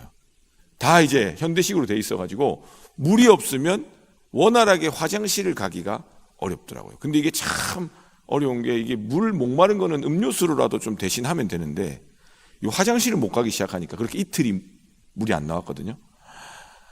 정말 이렇게 사람들이 화가 나 있고 예민할 수 있는 게 이 물이 없어가지고 화장실도 못 가고 뭔가 씻지도 못하고 이러니까 엄청 예민해지고 날카로워지더라고요. 마치 요한복음 4장에 나오는 사마리아 여인처럼 여러 형편 때문에 물을 원활하게 떠먹지 못하고 맨날 그 뜨거운 데 가서 물 떠야 되고 그런 어떤 가뭄, 그것이 단순히 육신적인 어떤 환경적인 가뭄도 이만큼 영향을 주는데, 만약에 우리의 삶에, 마음에, 영혼에 가뭄이 들어서 쫙쫙 갈라진 그 땅과 같이 움푹움푹 패여가지고 물길하고는 찾아볼 수 없는 그 먼지 날리는 그 메마름 가운데 내 마음과 내 영혼과 내 신앙생활이 그렇게 메말라 가고 있다면 얼마나 고통스러울까라는 생각을 같이 해보게 되었습니다. 오늘 말씀을 통해서도 동일한 감정이 듭니다. 분명히 이 가뭄의 원인은 나중에 열왕기상 18장 18절에 보면 아합과 그 집안이 하나님을 버리고 우상 숭배한 것 때문에 이렇게 가뭄의 고통을 받았다 엘리야가 이야기하거든요. 그러니까 우리의 인생의 가뭄, 내 마음에 찾아오는 가뭄, 내 영혼의 가뭄이 어떨 때는 내 잘못, 내 죄에 의한 결과일 수도 있지만 또 어떨 때는 누군가 한 사람이 그 어떤 위치에서 어떤 역할에서 하나님을 온전히 예배하지 못할 때에 하나님께서는 가뭄을 통해서 그것이 얼마나 잘못된 일인지를 깨닫게 하시고 알려주시는 경우도 있더라는 겁니다. 그렇게 생각해 보면 로마서 5장 18절, 19절 말씀이 생각나죠. 한 사람이 죄를 지어서 이 땅 가운데 큰 어려움이 찾아온 것처럼 오히려 한 사람이 하나님의 말씀에 순종함으로 우리 가운데 큰 생명의 구원을 이루었다라는 그 예수 그리스도의 그 모습을 아담에 빗대어서 하시는 그 말씀을 생각해 보면 우리가 살아가는 인생 가운데에 누군가의 한 사람의 불순종이 내가 살아가는 내가 속해 있는 공동체와 우리 교회와 가정과 이 나라, 이 민족을 향해서 큰 어려움을 야기시킬 수도 있겠구나. 그럼 이제 그런 사람이 누군가 찾아내야겠다가 아니라 반대로 복음의 사람들, 믿음의 사람들은 그렇게 죽어갈 수 없는 가뭄으로 메말라 죽어있는 우리를 향한 예수 그리스도의 순종과 예수 그리스도의 그 십자가 지심이 이 인류를 향한 하나님의 놀라운 생명의 구원의 계획, 그 강에 그 메마른 사막 가운데 강을 흐르게 하시는 하나님의 구원의 역사를 이루셨구나. 우리가 이걸 기억함으로써 우리 스스로에게 질문해 봐야 되는 거예요. 내가 지금 내 삶을 통해서 내가 받은 그 하나님의 사랑으로 누군가에게 생명의 강을 흘려보내고 있는가? 아니면 내가 내 욕심과 하나님보다 더 우선되는 그 수많은 우상들 때문에 내가 속한 곳에서 하나님의 축복의 통로가 되지 못하고 오히려 겉모습은 목사인데, 제가 이 권사님, 장로님, 집사님 이야기 하려니까 그런 분이 도대체 안 보여가지고, 겉모습은 목회자일 수 있고 제 스스로에게 하는 이야기입니다. 겉모습은 오래 신앙생활 했을 수 있는데 정작 내 삶에서는 그러지 못한 경우는 없는가? 예수님의 십자가 앞에서, 하나님의 말씀 앞에서, 날마다 드려지는 우리 교회의 수많은 예배 앞에서 우리는 생각해 보아야 할 것입니다. 그래서 혹 내 연약함으로, 내 죄로, 나의 오래된 상처로 인해서 내가 속한 곳에 생수의 강이 그 배에서 흘러나와야 되는데 그러지 못하고 내가 가는 곳마다 메마르고 문제가 일어나고 예민해지고 갈등이 생긴다면 다시 한번 하나님께 기도하는 거죠. 하나님, 주님의 십자가의 보혈로 그 성령의 능력으로 내게 단비를 내려 주십시오. 빈들의 마른 불같이 시들은 나의 영혼에 성령의 단비를 내려 주십시오. 그리고 혹시 그런 사람들이 보이신다면, 저 사람 때문에 우리 교회가 이래, 저 사람 때문에 우리 공동체가 이래, 저 사람 때문에 우리 교구가 이래, 저 사람 때문에 우리 부서가 이래 라고 하는 마음이 당연히 들죠. 그렇지만 그때마다 나 같은 죄인 살리신 하나님을 기억하시면서 방금 제가 읊어드린 그 찬양을 한번 불러보시면 어떨까? 빈들의 마른 풀같이 시들어 있는 우리 어디 누구누구를 성령의 능력으로, 성령의 담비로 회복시켜 주십시오. 그리고 더 나아가서 제가 부족하고 연약하지만 예수님의 십자가의 은혜로 구원받았으니 내가 성령 하나님의 은혜 가운데 지금도 나를 위로하시고 함께 하시는 그 하나님 덕분에 내가 살고 있으니까 하나님, 나를 통해서 나를 보내셔서 주님 그곳에 성령 하나님의 놀라운 은혜가 전해질 수 있도록 나를 축복의 통로로, 그리스도의 편지로, 십자가의 전달자로 주님 나를 붙들어 주십시오. 그렇게 기도할 수 있기를 주님의 이름으로 축복합니다. 여러분들 생각할 때는 누가 제일 몸과 마음과 영혼이 메말라서 가뭄 가운데 고통받고 있을 것 같으세요? 젊은 사람들일까요? 요즘 힘드니까. 제가 이제 젊은 사역을 3040 사역을 하고 있기 때문에 설교단에서는 3040 사역을 어필하느라 얼마나 힘들고 어려운지 모른다고 제가 만나는 사람들이 주로 그쪽이라 그런 이야기를 하거든요. 얼마나 가뭄 가운데 힘들고 신혼부부지만 가정이 깨질 위기에 있고 실제로 가정이 깨져서 고통받는 자들도 많고 자녀를 키우고 자녀를 잘 낳는 것도 은혜지만 또 자녀가 없어서 고통받는 것도 너무 많고 자녀를 낳았지만 그 자녀가 아파서 정상적으로 발달이 이루어져야 고통받는 집 너무도 많고요. 그럼 그 정도까지만 영혼의 메마름, 마음의 가뭄에 있을까요? 그렇지 않습니다.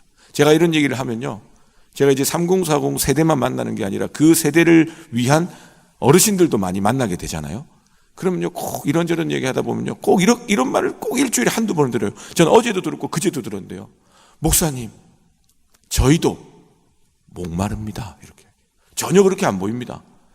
하나님 앞에서 귀하게 헌신하시고 섬기시고 그리고 신앙의 모범이 되시고 많은 열매를 맺고 계신 그걸 제가 확인하고 참 훌륭한 분이시다 하시는 분들조차도요, 때로는 그 마음에 목사님, 제가 하도 3040 이야기만 해서 그런지 목사님, 저도 목마릅니다. 그렇게 이야기하죠. 아이를 막 키우고 있는 부부도요, 아이를 키우느라 힘들지만 그 이면에는 육신의 힘들보다 더 큰 힘듦은 내 영혼이 메말라 간다는 거예요. 그걸 가만히 듣고 있어 보면 그럼 그분들만 메마를까? 아닙니다. 연세가 많으신 권사님들 중에도 또 그런 일이 있고요. 그러면 뭐 성도님들만 그런가요? 그렇지 않습니다. 우리 목회자들 중에도 메말라서 하나님의 은혜를 구하는 그 삶의 시기들을 보낼 때도 참으로 많거든요. 저도 그런 경험이 당연히 있고요. 그럼 그 가물어 메마를 그때마다 하나님께서는 어떻게 우리 가운데 다시 회복하시는가? 우리가 꼭 아까 돌아봐야 될 것처럼 혹시 내가 지금 그 가뭄에, 그 죄에, 그 어떤 연약함의 중심에 서 있다면 하나님께 돌이켜 회개해야 될 것이고요. 그리고 또 나에게 그러한 것들을 보여주시고 그러한 힘들고 어려운 그 메마른 상황을 보여주시는 그 영혼이 있고 그 공동체가 있다면 성령 하나님 나를 통해서 역사해 주십시오. 중보하며 십자가의 기도를 드려야 될 것이고요.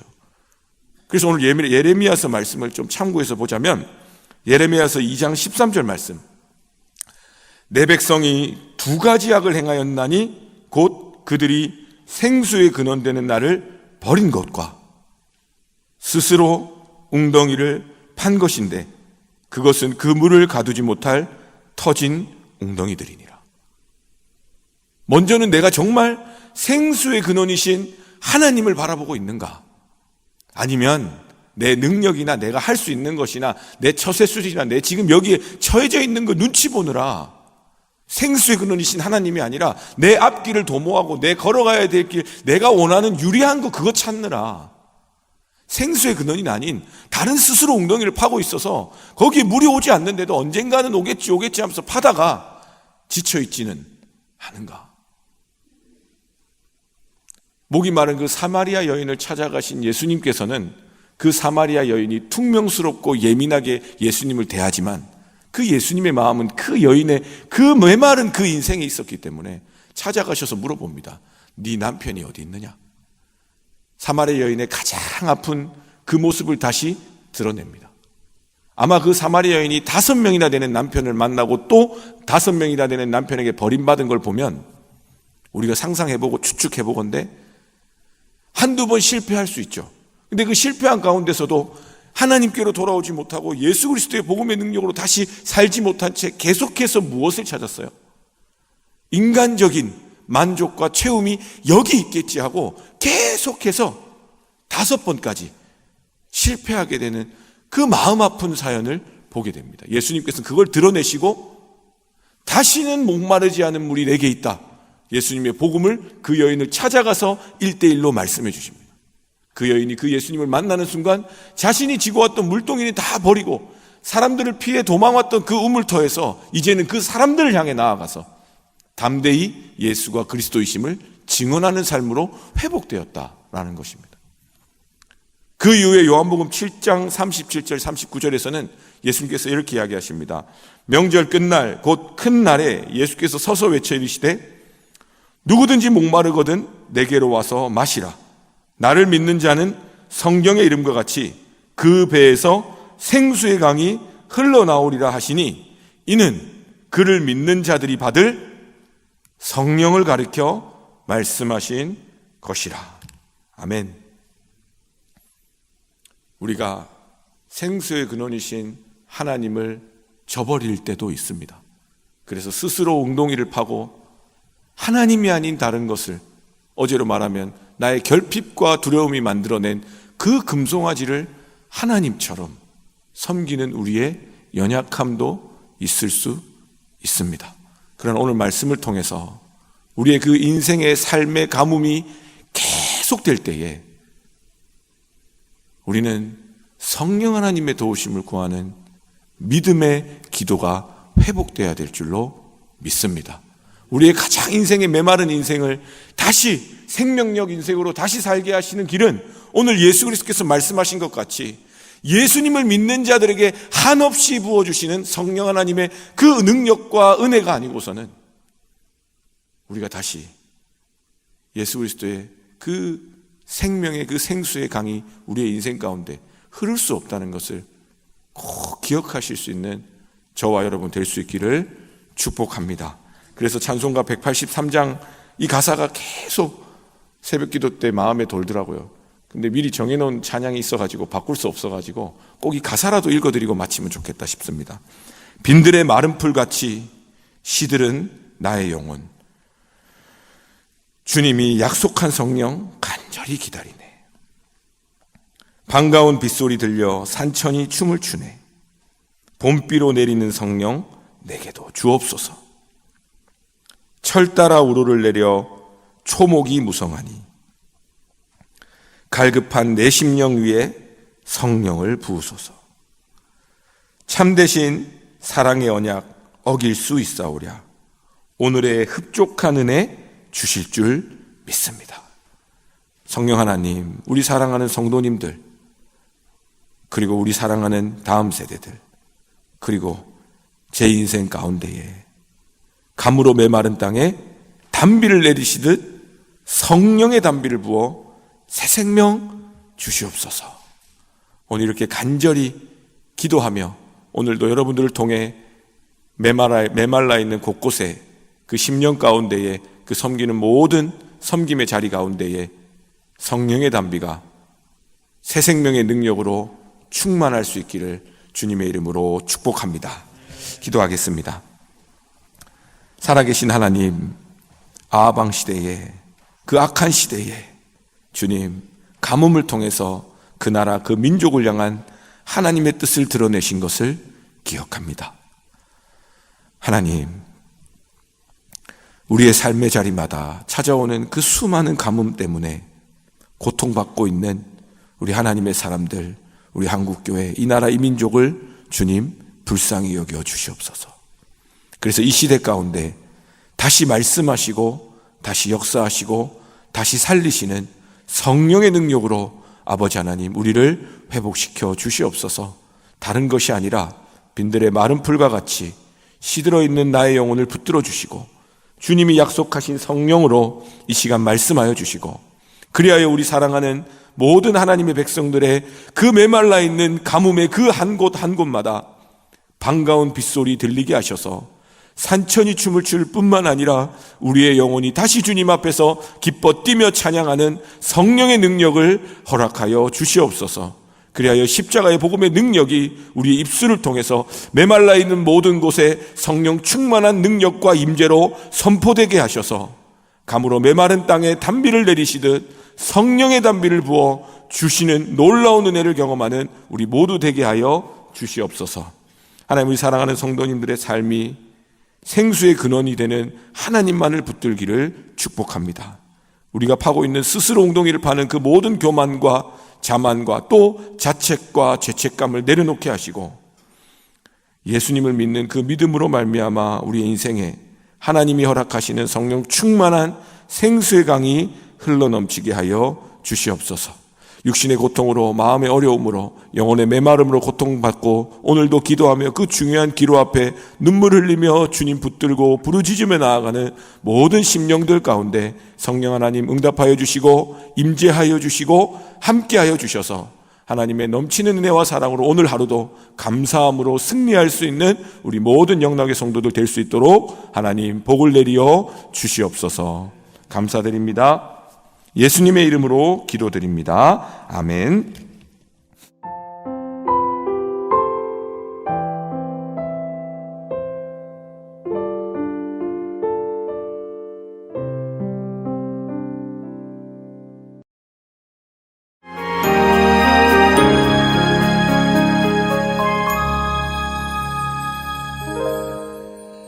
오늘 저희에게 주시는 하나님의 말씀은 구약성경 열왕기상 18장 21절에서 22절 말씀입니다.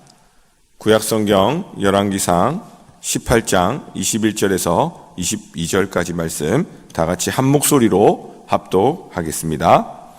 엘리야가 모든 백성에게 가까이 나아가 이르되 너희가 어느 때까지 둘 사이에서 머뭇머뭇하려느냐.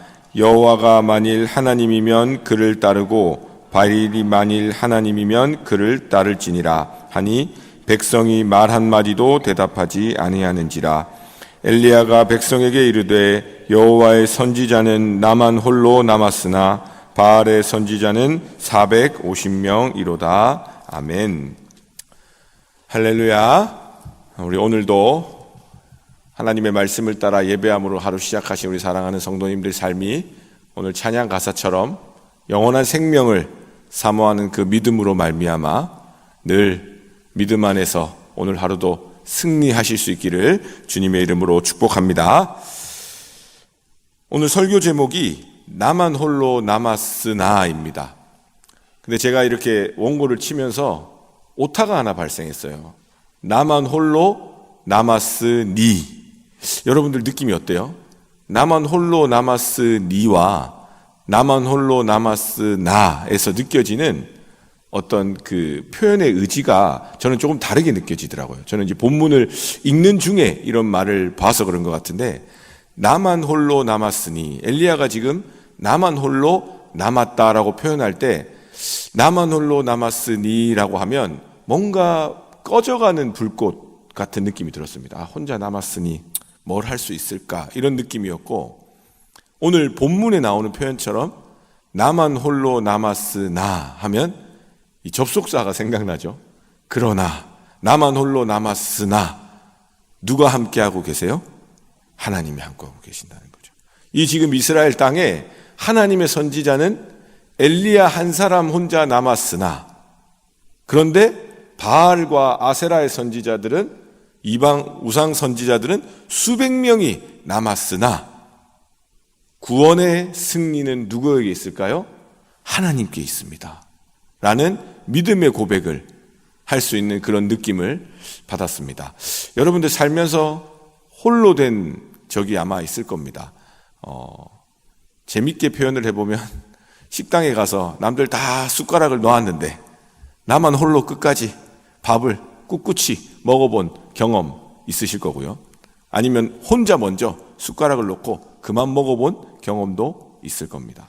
그리고 집에 있을 때 혼자 집에 있어가지고 쓸쓸했던 경험도 있을 것이고, 또 한참 아이를 키우고 한참 뭐 가정생활을 할 때는 우리 가정주부님들이나 아니면 직장생활하는 아버님들이나 아니면 직장생활 어머님들도 가끔은 때로 혼자 집에 있을 때 굉장히 평온한 가운데 그 마음을 느낄 때도 있지만, 이게 또 타향살이를 하거나 혼자 이제 살게 되는 상황 가운데서는 사실은 굉장히 또 외롭고 쓸쓸한 마음을 가지게 될 때도 있습니다. 근데 오늘 이 엘리야의 상황을 보자면 홀로 남아서 외롭고 때로는 고독하고 내가 이런 이야기를 할 사람이 아무도 없는 것처럼 느껴지는 상황이라고 충분히 생각해 볼 수가 있는 거죠. 왜냐하면 어제 설교 말씀에서 하나님의 말씀을 따라 엘리야가 가뭄이 올 것을 선언했고 3년의 시간이 흘렀습니다. 여러분, 가뭄이 3년이 됐으면 아무리 하나님의 말씀을 전하는 엘리야일지라도 사람들에게 인기가 있었을까요? 분명히 하나님의 말씀을 전하는 사람이 하나님의 구원과 능력을 선언할 때에 사람들도 믿음이 있든 없든 이렇게 따라보고 좋게 생각하고 그런 경향이 크지, 하나님의 말씀이 가뭄이었는데 그게 진짜 이루어져 가지고 3년이라는 시간 동안 가뭄으로 고통받게 되다 보니까 엘리야는 이제 홀로 남은 것처럼 그러한 시간들을 보내고 있게 되었습니다. 그런데 하나님께서 이제는 엘리야에게 또 뭐라고 말씀하세요? 왕상 열왕기상 18장 1절에 많은 날이 지나고 제3년에 여호와의 말씀이 엘리야에게 임하여 이르시되 너는 가서 아합에게 보이라. 내가 비를 지면에 내리리라. 이제 비가 다시 오게 하신다는 하나님의 말씀은 참 반가운데, 비가 온 다음에 아합을 만나는 것도 아니고 이제 아합 왕에게 가서 비가 내릴 것을 이제 전해야 되는 상황입니다. 그 당시 왕의 권력은 말로 할 수 없이 강력했죠. 혹시 엘리야가 갔다가 죽으면 어떡합니까? 그죠? 그런 두려운 마음이 충분히 들었을 겁니다. 그런 걸 어디서 엿볼 수 있냐면, 엘리야가 이제 하나님의 말씀을 듣고 엘리야가 두려워했다라는 것이 아니라 엘리야가 이제 그 왕궁을 맡은 오바댜라는 사람에게 내가 이제 아합을 만나러 갈 거라는 것을 전하라고 이야기합니다. 그랬더니 저는 이 오바댜 볼 때마다 같은 옷이라 가지고 굉장히 친밀하게 생각이 드는데, 여호와를 신실하게 잘 경외했던 사람이라고 그래요, 성경에서. 그럼에도 불구하고 오바댜는 어떤 걱정이 들었어요? 이 시국이 워낙에 안 좋으니까 혹시 엘리야가 아합 왕 보겠다고 해가지고 그 말을 아합 왕에게 전했다가 이 엘리야가 두문불출하기 때문에 안 나타나면 어떡하냐는 거예요. 그러면 누가 죽임을 당하겠습니까? 고통받겠습니까? 이 오바댜가 고통받을 것 같으니까 하나님을 신실하게 경외하는 오바댜지만 걱정이 돼서 물어본 거예요. 그랬더니 엘리야가 뭐라 그래요? 걱정하지 마라. 내가 반드시 갈 것이다. 이야기를 했고, 오바댜가 아합 왕에게 전달을 해서 드디어 아합 왕과 엘리야가 다시 만나게 됩니다. 그리고 아합 왕이 엘리야에게 하는 첫 마디가 뭐냐? 열왕기상 18장 17절, 엘리야를 볼 때에 아합이 그에게 이르되 이스라엘을 괴롭게 하는 자여 너냐? 야, 너 때문에 지금 우리나라 이렇게 가뭄이 든 거 아니냐? 참 적반하장도 유분수죠. 아합 왕과 그 아합 왕의 집안의 죄로 인해서 가뭄이 들었다고 하나님은 분명히 말씀하시고, 아합 왕 스스로는 알았을 거예요. 자기의 우상 숭배와 자기의 죄를 알았을 텐데 누구에게 핑계하고 있습니까? 엘리야, 이스라엘을 괴롭게 하는 자요. 그러니까 엘리야는 얼마나 참 스스로 혼자 고독하고 외로운 상황이었는지 생각해 볼 수 있습니다. 그랬더니 엘리야의 대답이 이렇습니다. 열왕기상 18장 18절에서 19절, 그가 대답하되 내가 이스라엘을 괴롭게 한 것이 아니라 당신과 당신의 아버지의 집이 괴롭게 하였으니 이는 여호와의 명령을 버렸고 당신이 바알들을 따랐음이라. 그런즉 사람을 보내 온 이스라엘과 이세벨의 상에서 먹는 바알의 선지자 450명과 아세라의 선지자 400명을 갈멜산으로 모아 내게로 나오게 하소서. 지금 이 가뭄의 모든 문제의 근원이었던 우상숭배, 이 우상숭배하는 선지자들, 이 선지자들을 불러 모으라고 이야기합니다.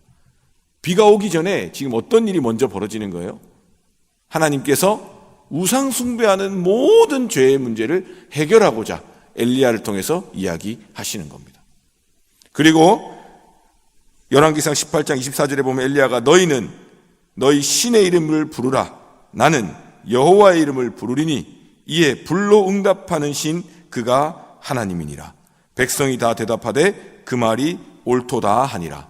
어떻게 된 상황이냐면 백성들에게 이제 다 이야기하는 거예요. 이제 바알과 아세라, 너희들이 지금 우상숭배하고 있는 그 대단해 보이는 그 우상숭배의 선지자들 다 불러 모을 건데 수백 명이 된다. 그런데 그들은 그들의 신의 이름을 부를 것이고 나는 여호와 우리 하나님의 이름을 부를 텐데 그때 불을 내리는 사람이, 불을 내리는 신이 진짜 하나님이다. 백성들이 다 보는 데서 백성들에게 이야기하는 겁니다. 그래서 이제는 더 이상 뒤로 갈 수도 앞으로 갈 수도 없는 절대절명의 순간이 된 것이죠. 우리 인생으로 따지자면 이제 정말 하나님만을 의지할 수밖에 없는 삶의 전환점, 승부처가 된 것입니다. 그리고는 열왕기상 18장 30절에 엘리야가 모든 백성을 향하여 이르되 내게로 가까이 오라. 백성이 다 그에게 가까이 가매 그가 무너진 여호와의 제단을 수축하되. 하나님의 무너진 제단인 거예요. 우상숭배만 열심히 했지 하나님을 예배하는 사람이 없으니까 여호와의 제단이 다 무너져 있었다라는 것입니다. 그리고 열왕기상 18장 32절에 그가 여호와의 이름을 의지하여 그 돌로 제단을 쌓고 제단을 돌아가며 곡식 종자와 두세 알을 둘 만한 도랑을 만들고 그 앞에 보면 12개의 돌, 이스라엘을 상징하는 12개의 돌을 취해가지고 여호와의 제단을 수축하고, 그리고 엘리야가 오직 여호와 하나님의 이름만을 의지해서 이 모든 것을 지금 준비하고 있었다라는 것입니다. 그리고 열왕기상 18장 37절에서 39절에 여호와여 내게 응답하소서, 내게 응답하소서. 이 백성에게 주 여호와는 하나님이신 것과 주는 그들의 마음을 되돌이키심을 알게 하옵소서 하매 이에 여호와의 불이 내려서 번제물과 나무와 돌과 흙을 태우고 또 도랑의 물을 핥은지라. 모든 백성이 보고 엎드려 말하되 여호와 그는 하나님이시로다. 여호와 그는 하나님이시로다. 이 엘리야를 통하여 정말 여호와 하나님이 나의 하나님, 우리 민족의 하나님, 살아계신 하나님이시라는 것이 이스라엘 백성들과 그 수백 명의 우상숭배자들과 아합 왕 앞에서 하나님 되심을 선포하게 되는 놀라운 능력의 사건이 일어나게 된 것입니다. 저는 이 말씀을 묵상하면서 나만 홀로 남았으나 주중에 만났던 많은 성도님들과 청년들의 기도 제목이 떠올랐습니다. 어떤 거냐면요, 어떤 부서나 어떤 교구나 아니면 내가 속한 직장이나 가정에서 1세대 신앙인들이 있습니다. 더 편하게 이야기하면 그 가족에서 처음 예수 믿는 사람, 여러분들 다 주변에서 보셨을 거고 아마 그런 분들도 여기 많이 앉아 계신 줄로 압니다. 그런 분들의 삶을 돌아보는 이야기를 들은 적이 많습니다. 특별히 우리 영락교회 안에는 처음 예수님 믿고 믿지 않는 가정에 시집 가시거나 아니면 또 믿지 않는 가정에, 이 장가 갔다는 표현은 안 맞으니까 그렇게 안 믿는 가족들을 만나게 돼서 평생을 하나님의 복음을 전하기 위해서 양보하고 애쓰고 배려하고 눈물로 기도하면서 살아온 이야기들을 많이 들었습니다. 그리고 또 이번에는 다른 교회 성도님이셨네, 장례식장에서 우연히 만났거든요. 그래서 제 아내의 직장 동료인데 그날따라 제가 무슨 오지랖인지 괜히 거기에 마음이 가가지고 그분에게 이런저런 이야기를 해보니까 교회를 다니신다 그래요. 근데 알고 보니까 한두 마디 했는데 눈물이 글썽이길래 아, 이분이 지금 혼자 신앙생활을 하고 있구나라는 생각이 들어서 여쭤봤어요. 그랬더니 아니나 다를까 세상적으로는 부족할 게 아무것도 없습니다. 이름만 대면 다 알만한 대단한 스타트업의 가정이고 뭐 이런 집이에요. 그러니까 말할 게 없는데 한두 마디 했는데 처음 보는 저 앞에서 장례식장에서 펑펑 우시는 거예요. 그래서 여쭤보니까 본인 가정은 믿음이 좋은 집안이었는데 홀로 남편은 교회를 다니지 않고 그 남편이 자녀들도 교회를 못 가게 하는 거예요.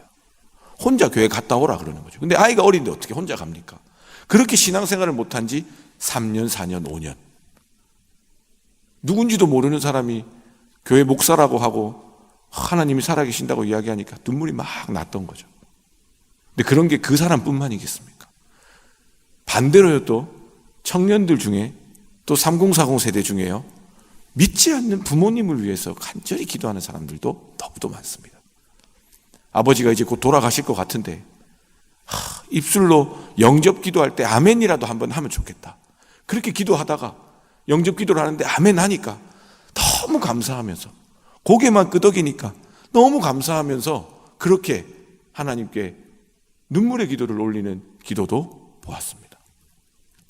그리고 우리가 공동체를 섬기면서 내 뜻과 다른 다양한 상황 속에서 정말 어떻게 이럴 수 있나 하며 탄식하고 억울하고 아픈 마음에 홀로 남은 것처럼 눈물이 나고 하나님이 어디 계신가 하는 방황의 마음을 본 적도 있습니다.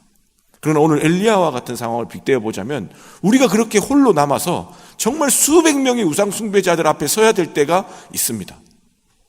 하나님이 그 자리에 서게 하실 때도 있습니다. 하나님께서 왜 그런지 다 이해할 수는 없지만 나를 믿지 않는 가정에, 혹은 그 가정에 홀로 아브라함 같이 불러내셔가지고 그 가정을 향해 평생 눈물로 기도하게 하시는 하나님의 뜻도 있습니다.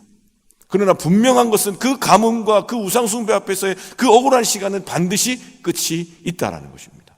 하나님의 때에, 하나님께서 말씀하실 때에 불을 내려서 정말 누가 하나님이신지 그 엘리야를 통해서 선언하게 하신 것처럼 우리 믿음의 사람 한 사람 한 사람을 통해서 반드시 하나님은 하나님이 하셔야 될 구원의 능력을 베푸신다라는 사실인 것입니다. 거기서 우리가 기억할 것은 엘리야는 무엇을 계속 진행해 갑니까? 하나님의 말씀을 따라 아합 왕의 앞에 서게 됩니다. 이스라엘을 괴롭히는 자라는 모함 앞에서도 하나님의 말씀을 담대히 전하며 바알과 아세라의 그 우상숭배 선지자들 앞에 서게 됩니다. 그리고 그는 무너져 내린 그 여호와의 제단을 보면서 안타까워하는 마음, 혹은 누가 이렇게 했나 원인을 찾기보다는 나의 손과 발을 통해서 그 제단을 먼저 수축합니다. 그리고 여호와의 이름만을 의지해서 그 우상 숭배자들 앞에서 하나님께 간절히 부르짖습니다. 혹 우리 가운데 여전히 나만 홀로 남은 것처럼 기도해야 될 기도 제목들, 그 가정의 상황들, 내 삶의 형편들, 우리 교회 부서 곳곳에서 일어나는 많은 기도 제목들을 가지고 계신 분들이 계시다면 오늘 엘리야와 같이 하나님께서 하나님의 말씀을 따라 하나님을 의지하며 여호와의 제단, 그 예배자의 삶으로 포기하지 않고 믿음을 향해 나아가는 하나님의 사람들에게 반드시 하나님의 임재로, 불과 같은 성령의 능력으로 응답하실 줄로 믿습니다. 그래서 우리 사랑하는 성도님들의 삶이, 그 기도가 끊어지지 않아서 우리 영락교회가 지금까지 하나님의 나라, 이 나라, 이 민족을 향해서 끊임없이 하나님의 역사를 이루어왔던 것처럼, 또 우리 사랑하는 성도님들의 한 분 한 분들의 삶을 통해서 여러분들의 가정과 여러분들의 자녀와 여러분들의 부모님들에게 복음이 전해졌던 그 복음의 역사가 이 쉽지 않은 이 시대 가운데서 더욱더 왕성하게 성령 하나님의 역사로 우리 가운데 응답되어지기를 간절히 소망합니다. 마지막으로 예레미야서 말씀을 읽고 말씀을 마치겠습니다. 예레미야서 29장 11절 13절 말씀입니다. 여호와의 말씀이니라. 너희를 향한 나의 생각을 내가 아나니 평안이요 재앙이 아니니라. 지금 당장 눈앞의 모든 상황은 재앙처럼 보이고 내 삶이 억울하고 내 삶은 왜 이렇나, 내가 섬기는 곳, 내가 만나는 사람들과의 관계 속에서 재앙을 당한 사람처럼 나만 홀로 남은 그러한 외로움과 고독함 가운데서도 오늘 우리가 하나님의 말씀을 기억할 것은 우리를 향한 하나님의 생각은 평안이라는 것입니다. 너희에게 미래와 희망을 주는 것이니라. 그렇기 때문에 우리가 반드시 해야 될 것은 12절입니다. 너희가 내게 부르짖으며 내게 와서 기도하면 내가 너희들의 기도를 들을 것이요 너희가 온 마음으로 나를 구하면 나를 찾을 것이요 나를 만나리라.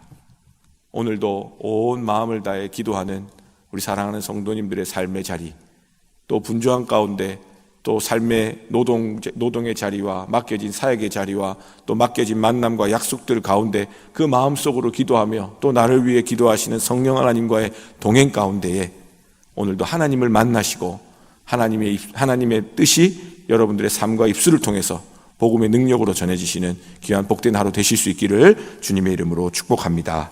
기도하겠습니다. 살아계신 하나님 감사합니다. 우리의 삶이 하나님을 믿고 예수님을 믿고 성령 하나님의 임재 가운데 거하고 있음에도 여전히 외롭고 쓸쓸해서 하나님의 도우심을 구하고 예수님의 십자가를 붙들고 성령 하나님의 임재만을 구하며 기도해야 되는 그런 어려운 삶의 자리도 마주할 때가 있습니다. 그리고 내가 그리스도인으로 살아가는 것 같지만 예수님을 믿는 것 같지만 예수님을 믿고 싶다라는 마음이 드는 그러한 우리의 형편도 있습니다. 하나님이 허락하신 귀한 삶의 자리임에도 내 삶에 하나님이 없는 것처럼 여겨질 때도 있습니다. 특별히 사랑하는 가족들의 구원을 위해서 기도하며 사랑하는 가족들의 그 삶의 자리와 함께하는 가운데 외롭고 쓸쓸한 고난 가운데 어려움을 처한 성도님들도 많이 있습니다. 세상 가운데 직장 생활 가운데 또 교회 생활을 함에 있어서 나만 홀로 남은 것처럼 억울하고 또 두렵고 걱정되는 상황 가운데 놓여있는 우리의 연약함도 있습니다. 이 시간 성령 하나님 우리의 그 불안하고 두려운 마음 가운데 찾아오셔서 우리를 위해 친히 강구하시고 우리의 마음에 다시 하나님의 기쁨을 회복시키시는 놀라운 십자가의 능력, 복음의 능력을 허락하여 주시옵소서. 그래서 우리 사랑하는 성도님들의 몸과 마음과 영혼이 소생되고 회복되게 하여 주시고 우리의 힘으로 할 수 없는 많은 일들 가운데 하나님께서 역사하시는 놀라운 생명 구원의 은혜를 맛보아 아는 오늘 복된 하루 될 수 있도록 인도하여 주시옵소서. 특별히 간절히 기도하는 기도 제목들이 있습니다. 사랑하는 가족들의 구원을 위해서 사랑하는 자녀들이 다시 하나님 앞에 돌아오기를 원하며 간절히 기도하는 기도 제목들 주님께서 아십니다. 또 사랑하는 부모님들을 위해 기도하는 그 청년들의 기도도 주님께서 들으시는 줄로 믿습니다. 하나님 우리 영락교회 안에 온 세대 가운데 생명구원의 능력이 날로 넘쳐나는 성령 하나님 충만한 은혜의 교회 되게 하여 주시옵소서. 그 기도가 오래되어서 지친 마음이 있다면 하나님 힘을 더하여 주시고 엘리야와 같이 여호와의 제단을 수축하는 믿음, 하나님 앞에 다시 예배자로 서는 믿음 허락하여 주시고 또 특별히 아버지 하나님의 말씀만을 의지하며 담대히 믿음으로 간절히 구하며 나아가는 우리의 모습 허락하셔서 우리의 기도를 통해서 온 마음을 다해 구하는 기도를 통해서 하나님 만나는 거룩한 한 날 될 수 있도록 역사하여 주시옵소서. 감사드립니다. 예수님의 이름으로 기도드립니다. 아멘.